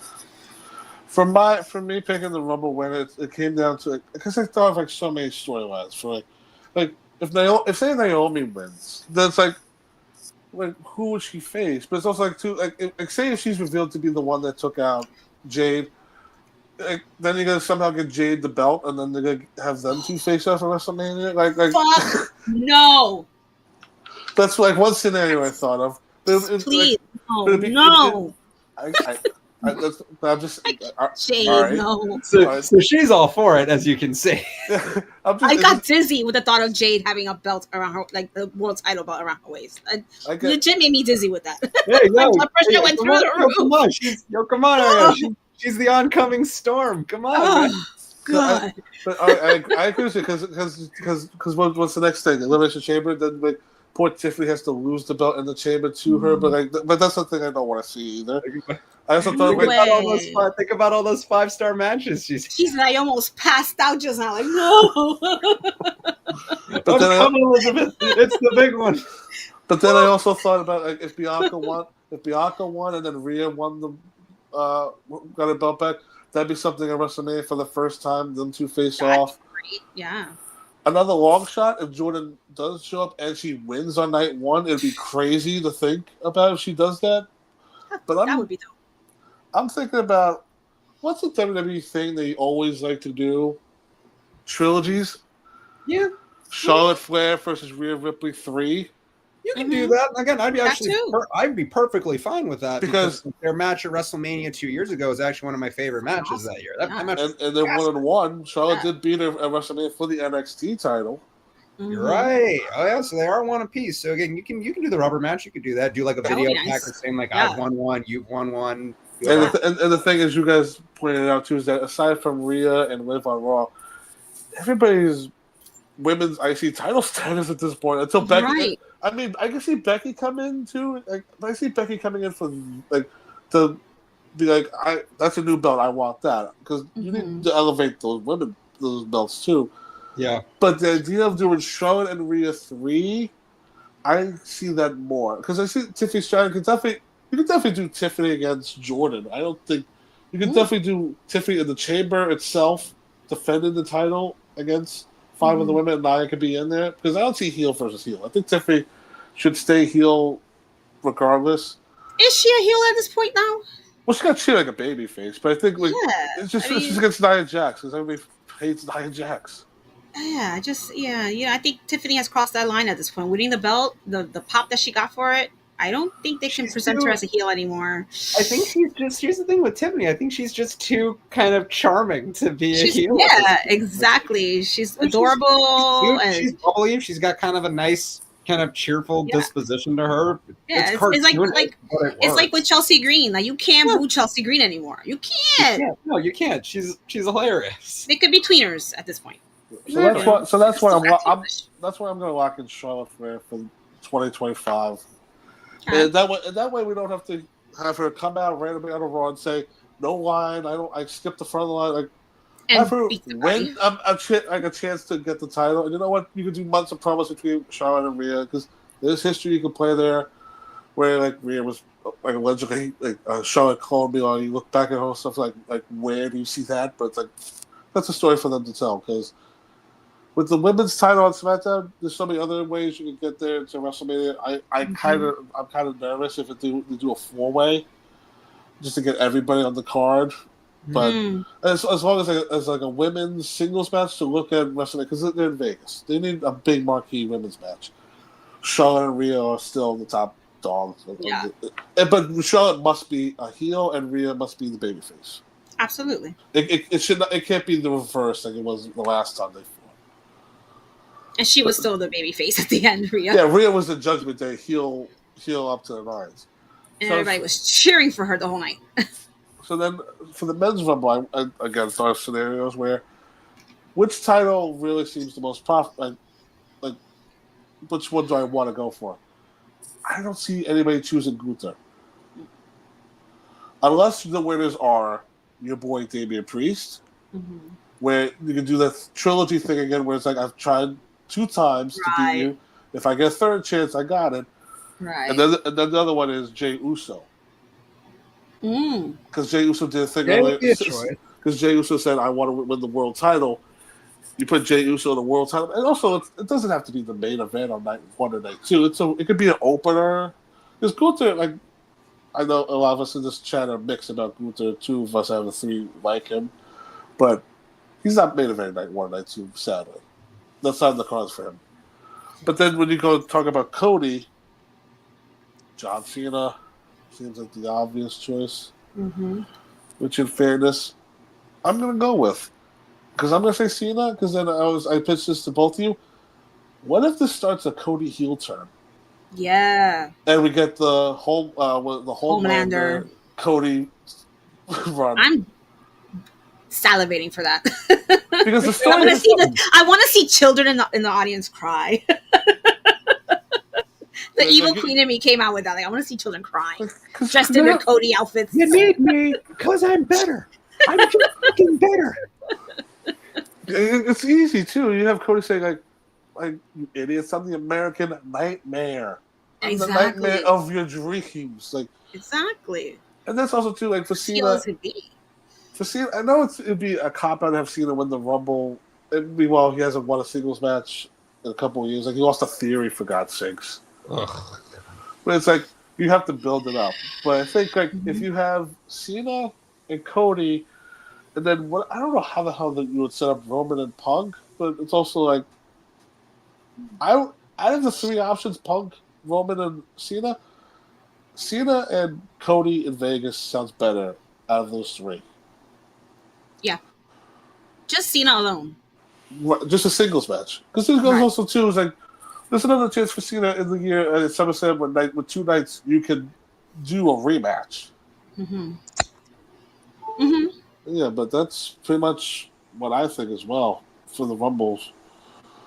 And then before we go on to with the rest of the show, last thing with the report of it going to Saudi Arabia next year. Right. Do we don't have to be political about it, but just that the idea first Rumble outside the States. And it's not the one where Yokozuna, the Ultimate Warrior, make their returns. Yes. No. It's no. Pass. I don't think anybody's on board with this idea. Do not pass go. Do not collect $200. Do the 2 night Royal Rumbles. You already have special shows going on in Saudi Arabia. Why are you bringing in a PLE? You don't need to do that. A separate PLE. Like, it's no point. No point. So, it's funny we talk about 2 nights. 1 night in Saudi Arabia, the other in the United States of America. Hauling ass. No, you just got like certain men and women staying over here, and then you No, literally. The women in the States and the men. Somebody gets thrown out of the Rumble. They literally grab them, throw them on the flight, and just get them back. Right back. Literally, every time they run out of the Rumble, they're in their gear and they just run to the airport. We need you back in the States. Go. They have their suitcases on the side. Yeah. The Ubers are all outside, like ready to go. It's just like, oh my God.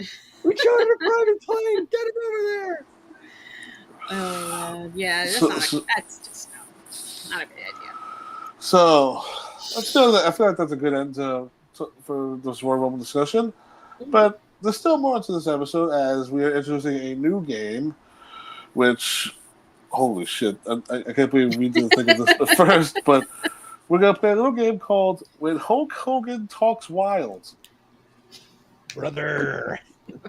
I feel like there's a drop coming. If not, I'll just keep going. But when Hulk Hogan Talks Wild, and where our lovely producer, Jay Santee, is going to play us a clip from an interview Hulk Hogan has done over the years, and we need to fill in the gap of what did he say, and, well, hold on.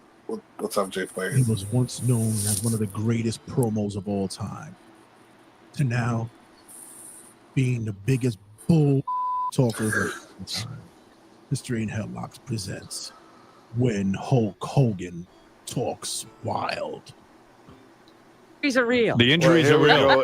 Here we go again. It's a performance. Here we go again. Oh, no. I've come to understand that wrestling is a performance. Yes, that it is like boxing. demanding on the body and cruel to the body, like football is, because you get slammed. Chairs pounded over your back. Yeah. So just because the ending is predetermined, and when Howard and I wrestle, everybody knows that Howard's going to beat me with a that would sleeper. be so great. That just because we know who's going to win, that doesn't mean what happens to. What did Hogan say next? A. I only let people beat me if they earned it. B.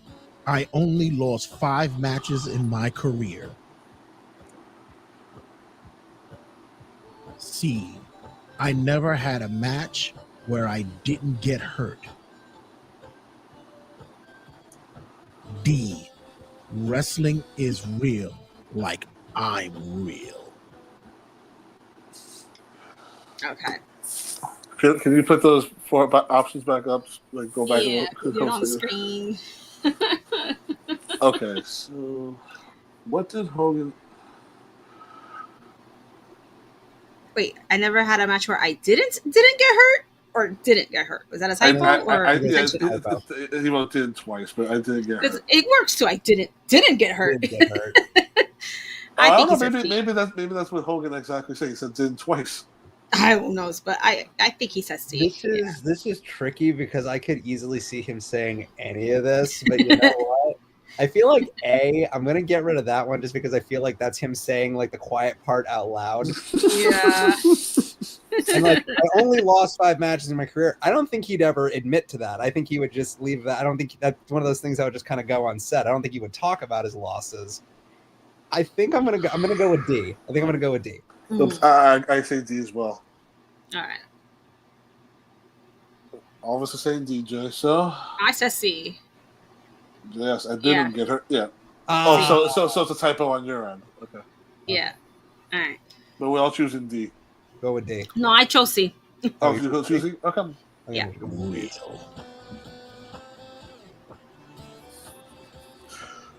That's the So point. it's so great. That just because we know who's going to win, that doesn't mean what happens during the match is fake. Because I've never had a match where I didn't get hurt. History and Headlocks brings to you when Hulk Hogan talks. Why? What do I win? What's Well the done, prize? madam. Well done. Well done. Well What do I done, get? Ariana. What do I Well get? done. You And know I Hulk didn't Hogan. watch that interview because I don't give a fuck about Howard Stern's show or him. So, That's fair. God, enough. you. surprised Howard Stern hasn't been in a wrestling match. Yeah, I'm kind of shocked by that. Like, you think he would have Tall, appeared lanky like ass. at least like appeared on Raw at one point. you Yeah, think. something. I think it's more shocking to see how calmed down he has gotten over the years. Yeah. That just shows you how the climate. Yeah. Yeah. And now he's an Now he's a- interviewer. Now he's a go big back- cat go back. and he's a big cat dad too because his wife has the fostering. From Go back to some of the old Howard Stern episodes. Ooh. He says some wild shit, man. wild. Wild shit. And I think and that was pretty fun. I definitely can't wait for the next one because I want to give you guys credit. I almost feel like I feel like that game. I feel like you could do like a home version of that with like cards and stuff as a party game, like cards. Oh, against- absolutely. I mean, So much to pick from. I mean, you could do that with other promos too. Yeah. So when it comes to Hogan, it's like it's definitely one of those interesting things where it's like, what did he lie about this week or this this day? Right. I think we next up we should be doing This Week in Wrestling History. So Yeah. let's Did get we ready get- for that. Let me. Listen to Howard Stern podcast featuring me. Shameless plug for Jay. Oh, here we go. All right, you got This Week in Wrestling History? Sure. Yep, I got it. All right. Okay. So January 1st, 2007, Monday Night Raw was held in Miami, Florida. And on the show, John Cena lost in both the opening and closing matches. To open the show, Cena took on non-wrestler celebrity, the then Mr. Britney Spears, Kevin Federline, in a man. no DQ match. God. That's right. This happened. Everybody blocked it out of their memory. Oh my God, they did have him job out to K-Fed. Yeah. Because he was feuding with Umaga at the time, and Umaga came Right. out and beat the shit out of him. And K, Yes. oh my God. So following interference from both Johnny Nitro and Umaga, K-Fed picked up the win by pitting Cena in the middle of the ring. The main event was a 4-on-1 handicap match featuring Umaga, Armando Alejandro Estrada, Johnny Nitro, and the coach taking on Cena. Cena lost this match by getting disqualified when he hit Umaga with a steel chair. In a handicap match? You get DQ'd in a 4-on-1 hit. That's what I'm thinking. How do you get DQ'd in a match like that?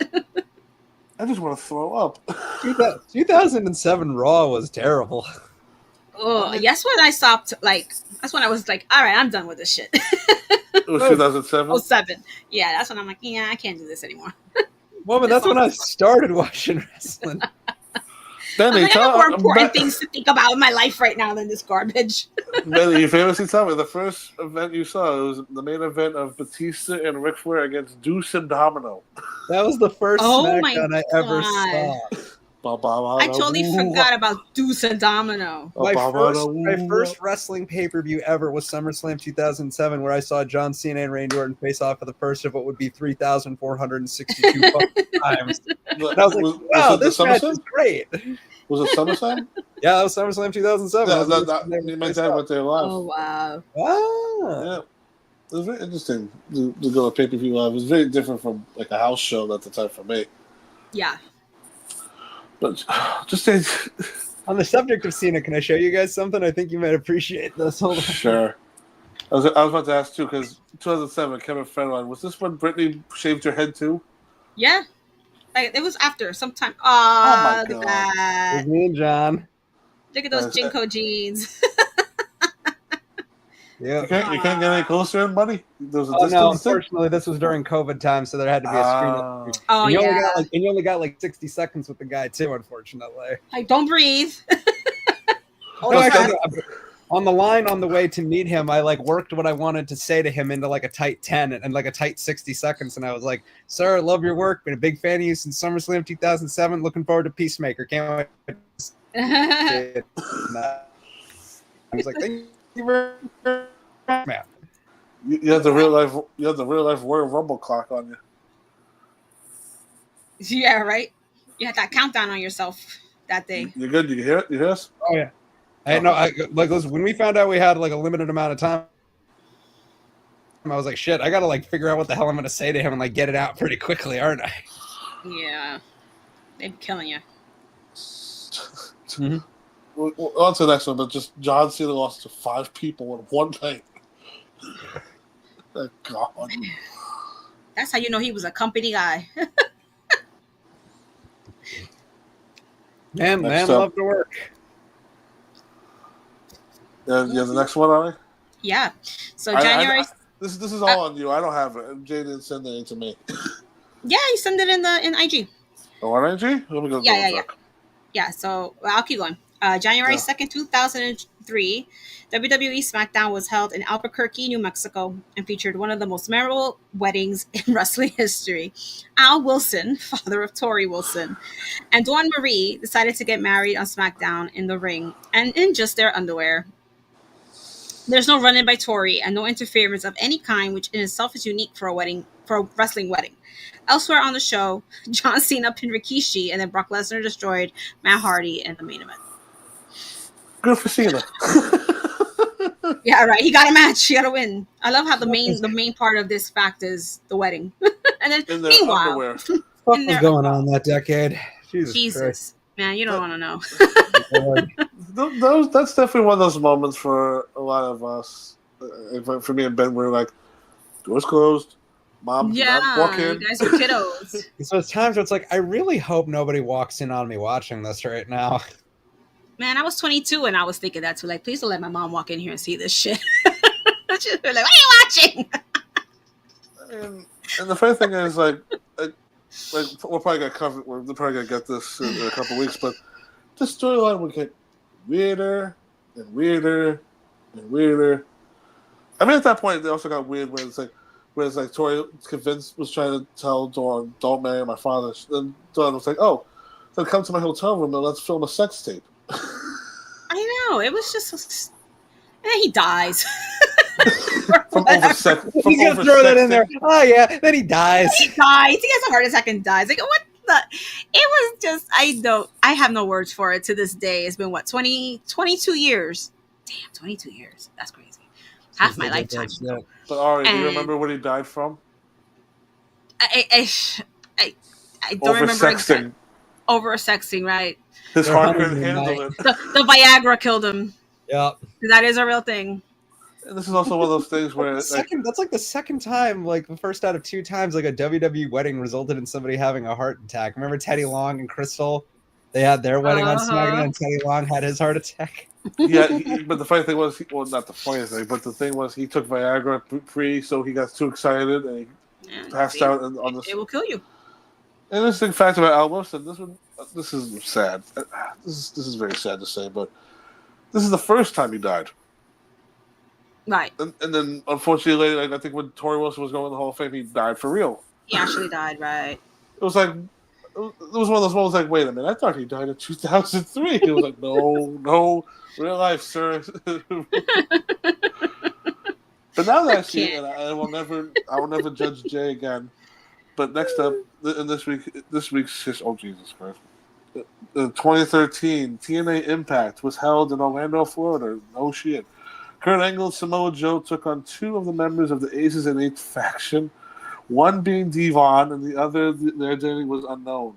After Angle got the pinfall following the Angle slammed, the rest of Aces and Eights swarmed the ring, attacking Angle and Joe. Sting made the save with his baseball bat, and Angle unmasked his opponent, who was revealed to be the former Mike Knox, now called as Nux. Nux. Nux. Okay. Aces and Eights. A thing that happened. Because somebody watched too much Sons of Anarchy. And thought, yeah, this will be fun. I mean, you remember our Sons of Anarchy? Yeah, of course. Everybody and their mother was all about that show. My God, the obsession for it. I never even watched it. I love the show, but when I watched the show, I didn't think Bully Ray, biker gang.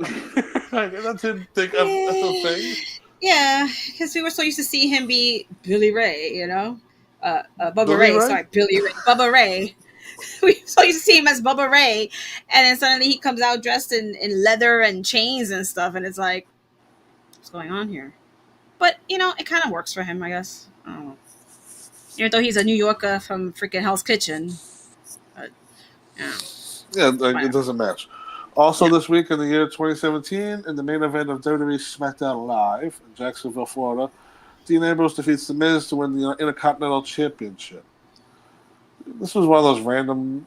This is when the mid cartel just changed hands, just for funsies. Yeah. I mean, I don't have any problem with the mid-card changing on SmackDowns or Raws. And this was Miz who cut that promo on Daniel Bryan talking smack era, and this was that was the best Miz era, honestly. Yep. Mm-hmm. Well, anyway, also this week in 1999, the night of the infamous finger poke of doom. This was the moment many see as the turning point in the Monday Night Wars between the WWF and WCW, and it unfolded due to a culmination of various events throughout the night. WWF had Raw taped. Raw was taped the previous week, whereas WCW Monday Night Show was going out live. But both shows would be on air at the same time. On the same night as the bizarre happenings on Nitro, viewers would see Mankind defeat The Rock to win the WWF Championship in a match taped the week prior. Yeah. So, where do we start?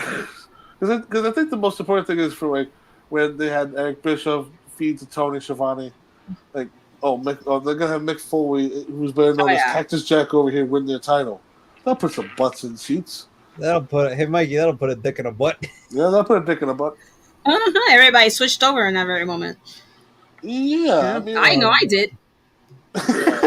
I didn't see the finger poke of doom live. I've watched that segment before, and it's embarrassingly bad.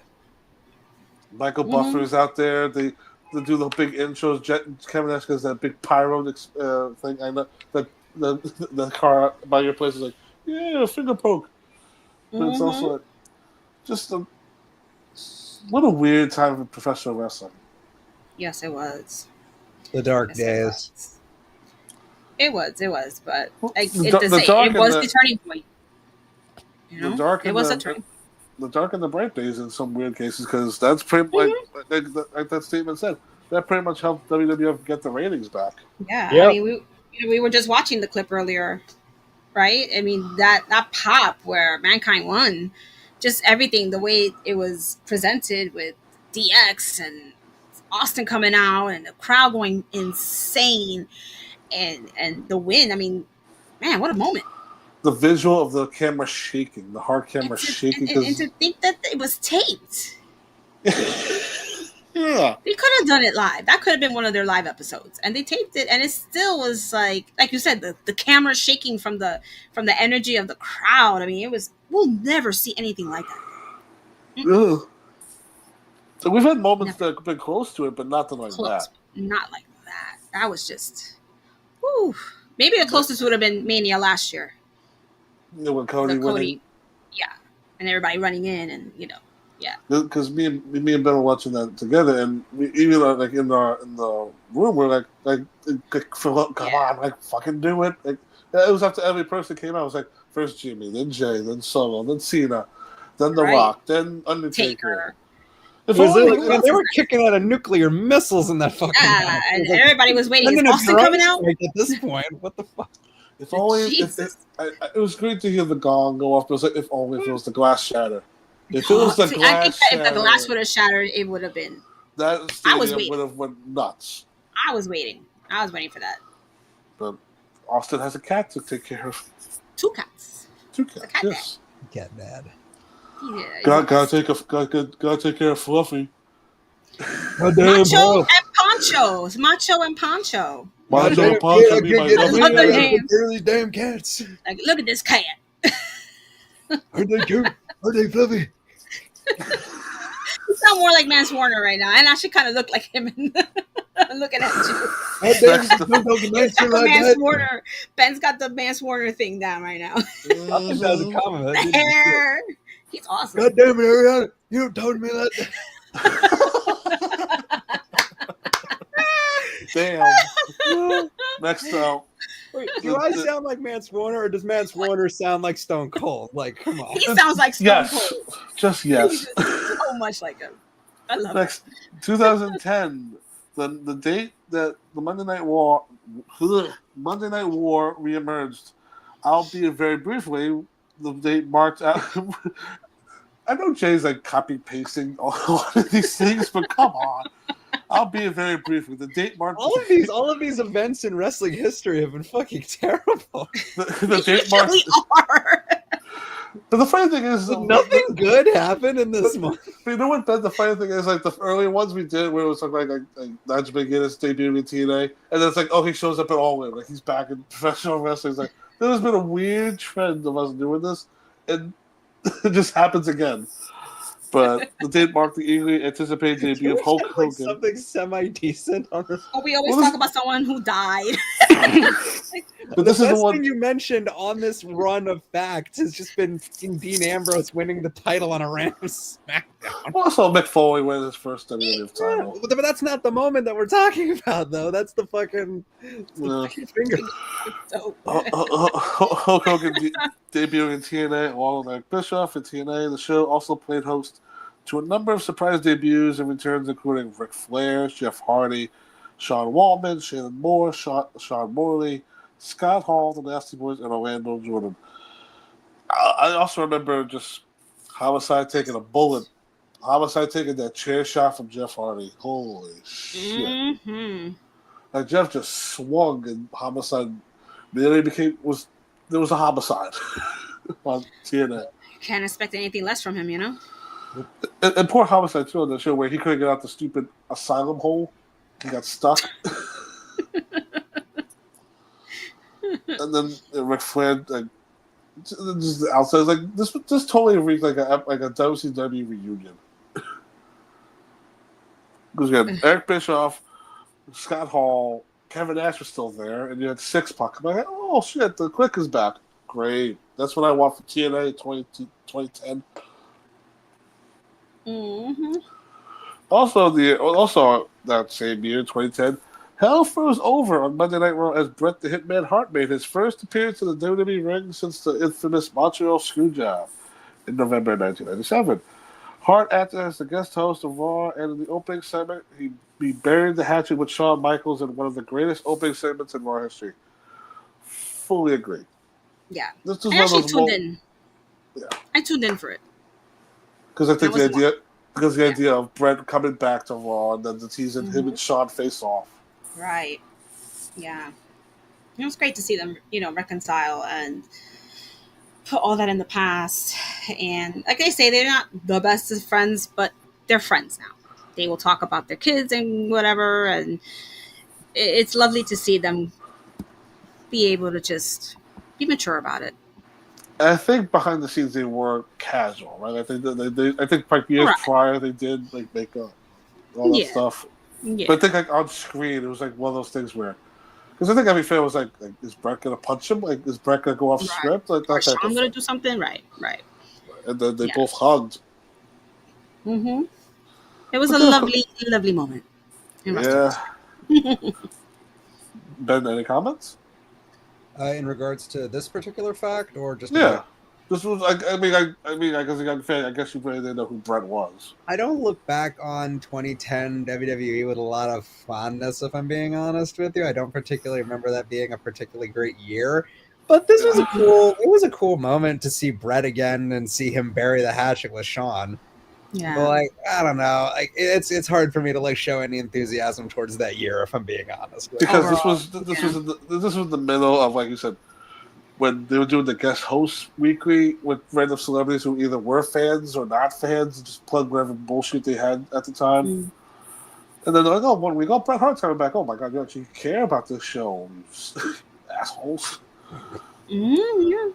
Next up, on January 5th, 1996, ECW House Party was held in Philadelphia, Pennsylvania, and featured the ECW debut of Rob Van Dam, who would beat Axl Ryan on the show. Elsewhere on the card, Too Cold Scorpio won the World Television Championship after pinning Mikey Whipwreck, and the Sandman defeated Conan defeated Conan to retain the World Heavyweight Championship.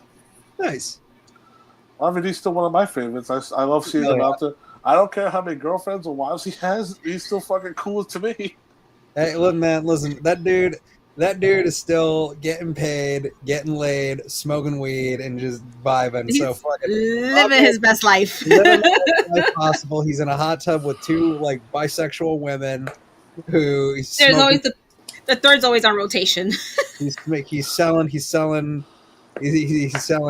rolling papers and just making good. He's doing good, man. Only Wrestlers is about to start. Huh?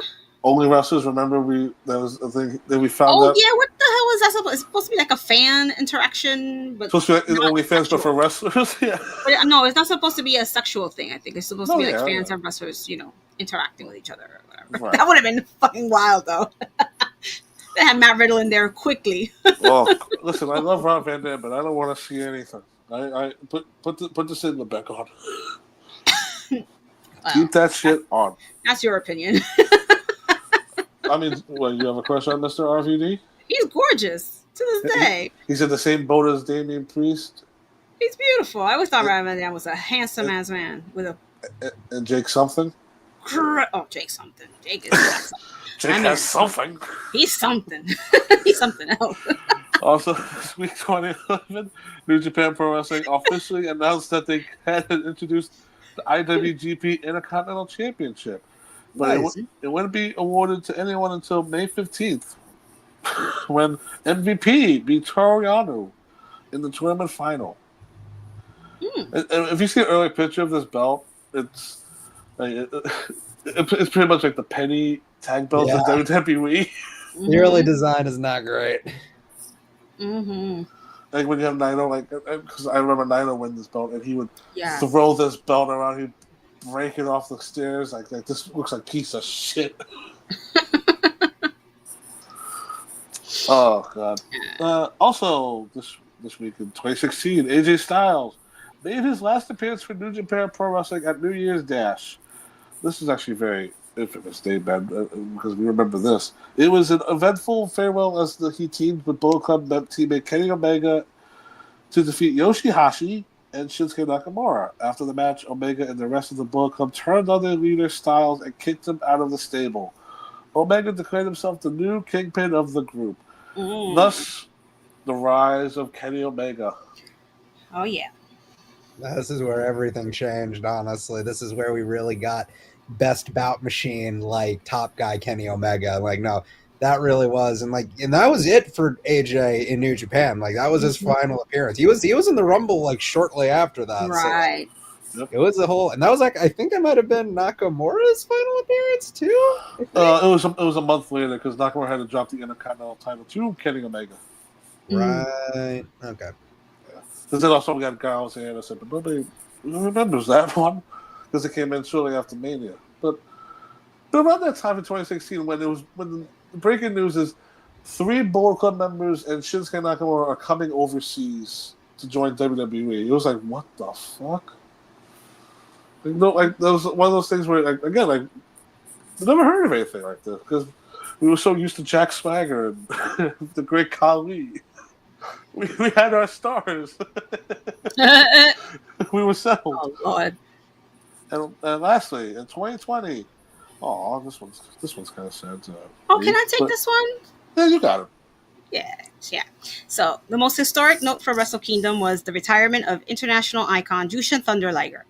After making his debut in 1984, Liger went on to wrestle across the globe as one of the standout junior heavyweights of all time. His final match saw he and partner Naoki Sano take the loss against Ryu Lee and Hiromu Takahashi. Let me say, growing up, my brother used to find New Japan Pro cassette tapes, VHS tapes, and I fell in love with Jushin Thunder Liger. Watching it, I fell in love with his work. I thought he was amazing. When he would pop up in WCW, it was always like a special moment for me. And him retiring was heartbreaking. It really was heartbreaking, but he did his time. He had an amazing career that couldn't be untouched by anyone else. Couldn't be replicated. Not at all. And just the thing, Everything like his gimmick, his character is all based off a cartoon. I mean, that just shows you the influence of Japan, like how much wrestling goes into modern life. And also, man, I don't know if you were there, but were you there for NXT Takeover Brooklyn 1 when he faced Tiger Breeze? Wasn't there live, but I watched it on TV, and that was fucking fantastic. I remember going there live, and I think that may have been the first time I saw him live. I think because I know he really did he did also the Ring of Honor appearances, but I wasn't really going to Ring of Honor a lot back in the day. But when they announced him for NXT, because also that's one of those things where it's, like today we talk about the Forbidden Door. People walk through the Forbidden Door. Like today, the Forbidden Door has been burned down. Back then, this is one of those rare one-off appearances he only made in WWE. It's for an aspiring gun guy and Tyler Breeze.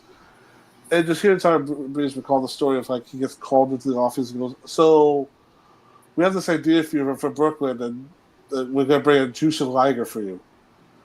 He gets so excited. He's like he wants to work with you. He's like, wow. And it's like a guy that's been do two main gimmicks where he finally settled on the one that got over, and a star from Japan wants to work with you on the biggest stage for NXT at the time. And thank God they put this man in the Hall of Fame. Yep, because really deserves. What I want though, as a gaming guy, I know his shit's already in the game. Just put him in the fucking game as officially. You know what? It'd be cool to see if he pops up in the Rumble for once. Let's see if he doesn't do much, right? I think they've sunsetted him appropriately. I don't think he needs to. Oh, absolutely tarnish that, honestly. So it would be cool, certainly, but the time bare minimum to do that would have been 4 or 5 years ago. So I feel like that time is kind of, unfortunately would have been good if they did it, but I think that time has passed. Just the idea of 3, 2, 1.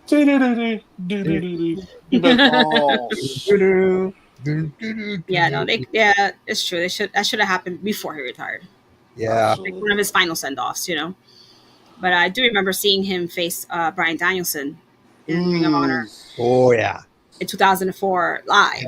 We drove up to that show because I'm we're not missing this match. That's a must fucking see right there.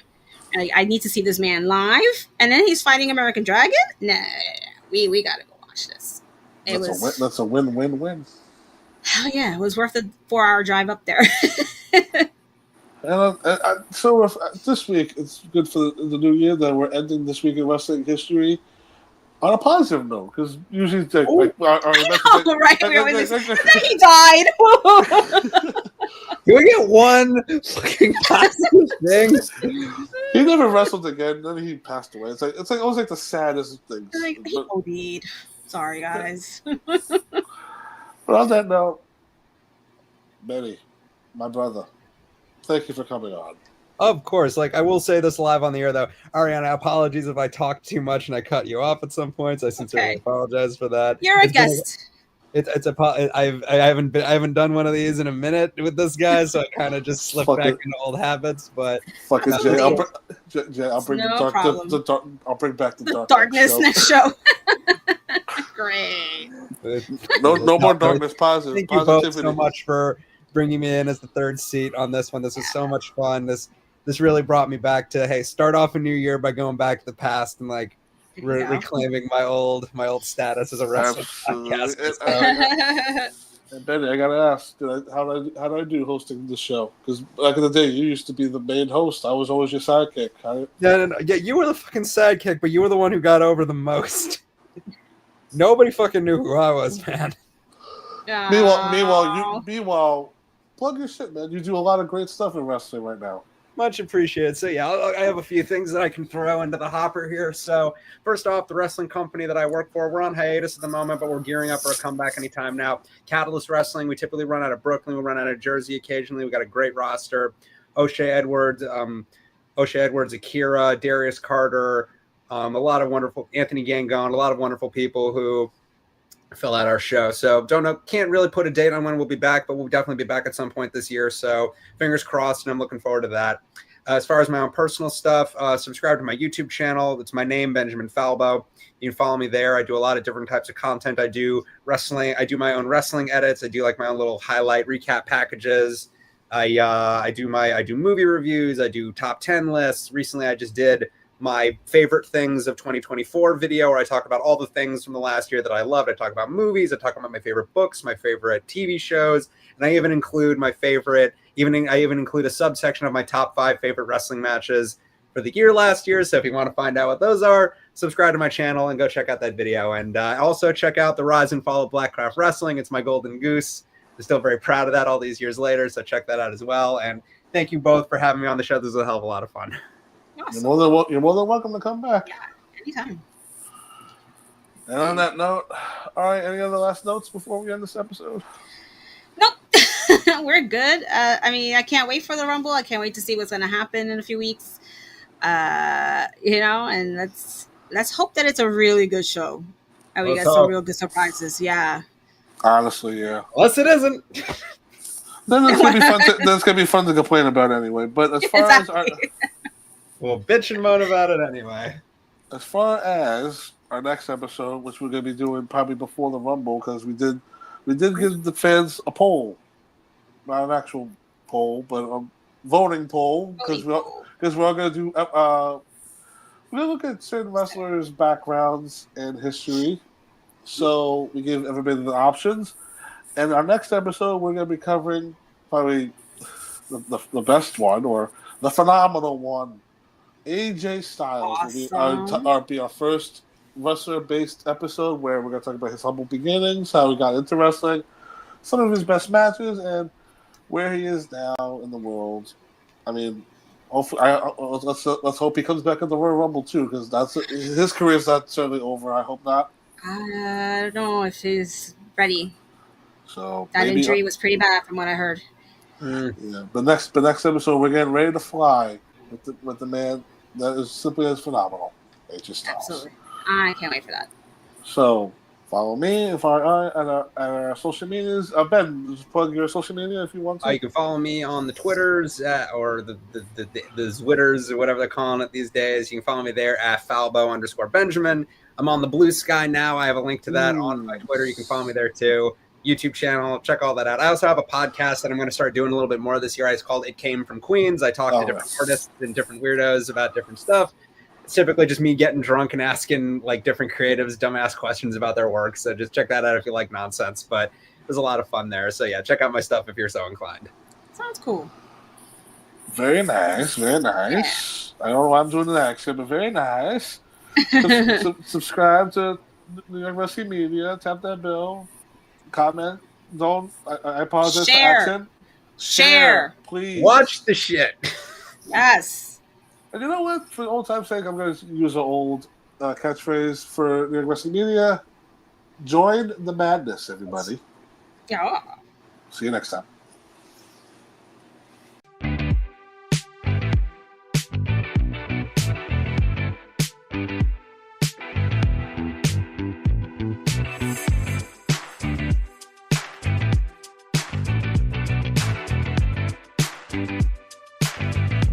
Sit, turn type, sit.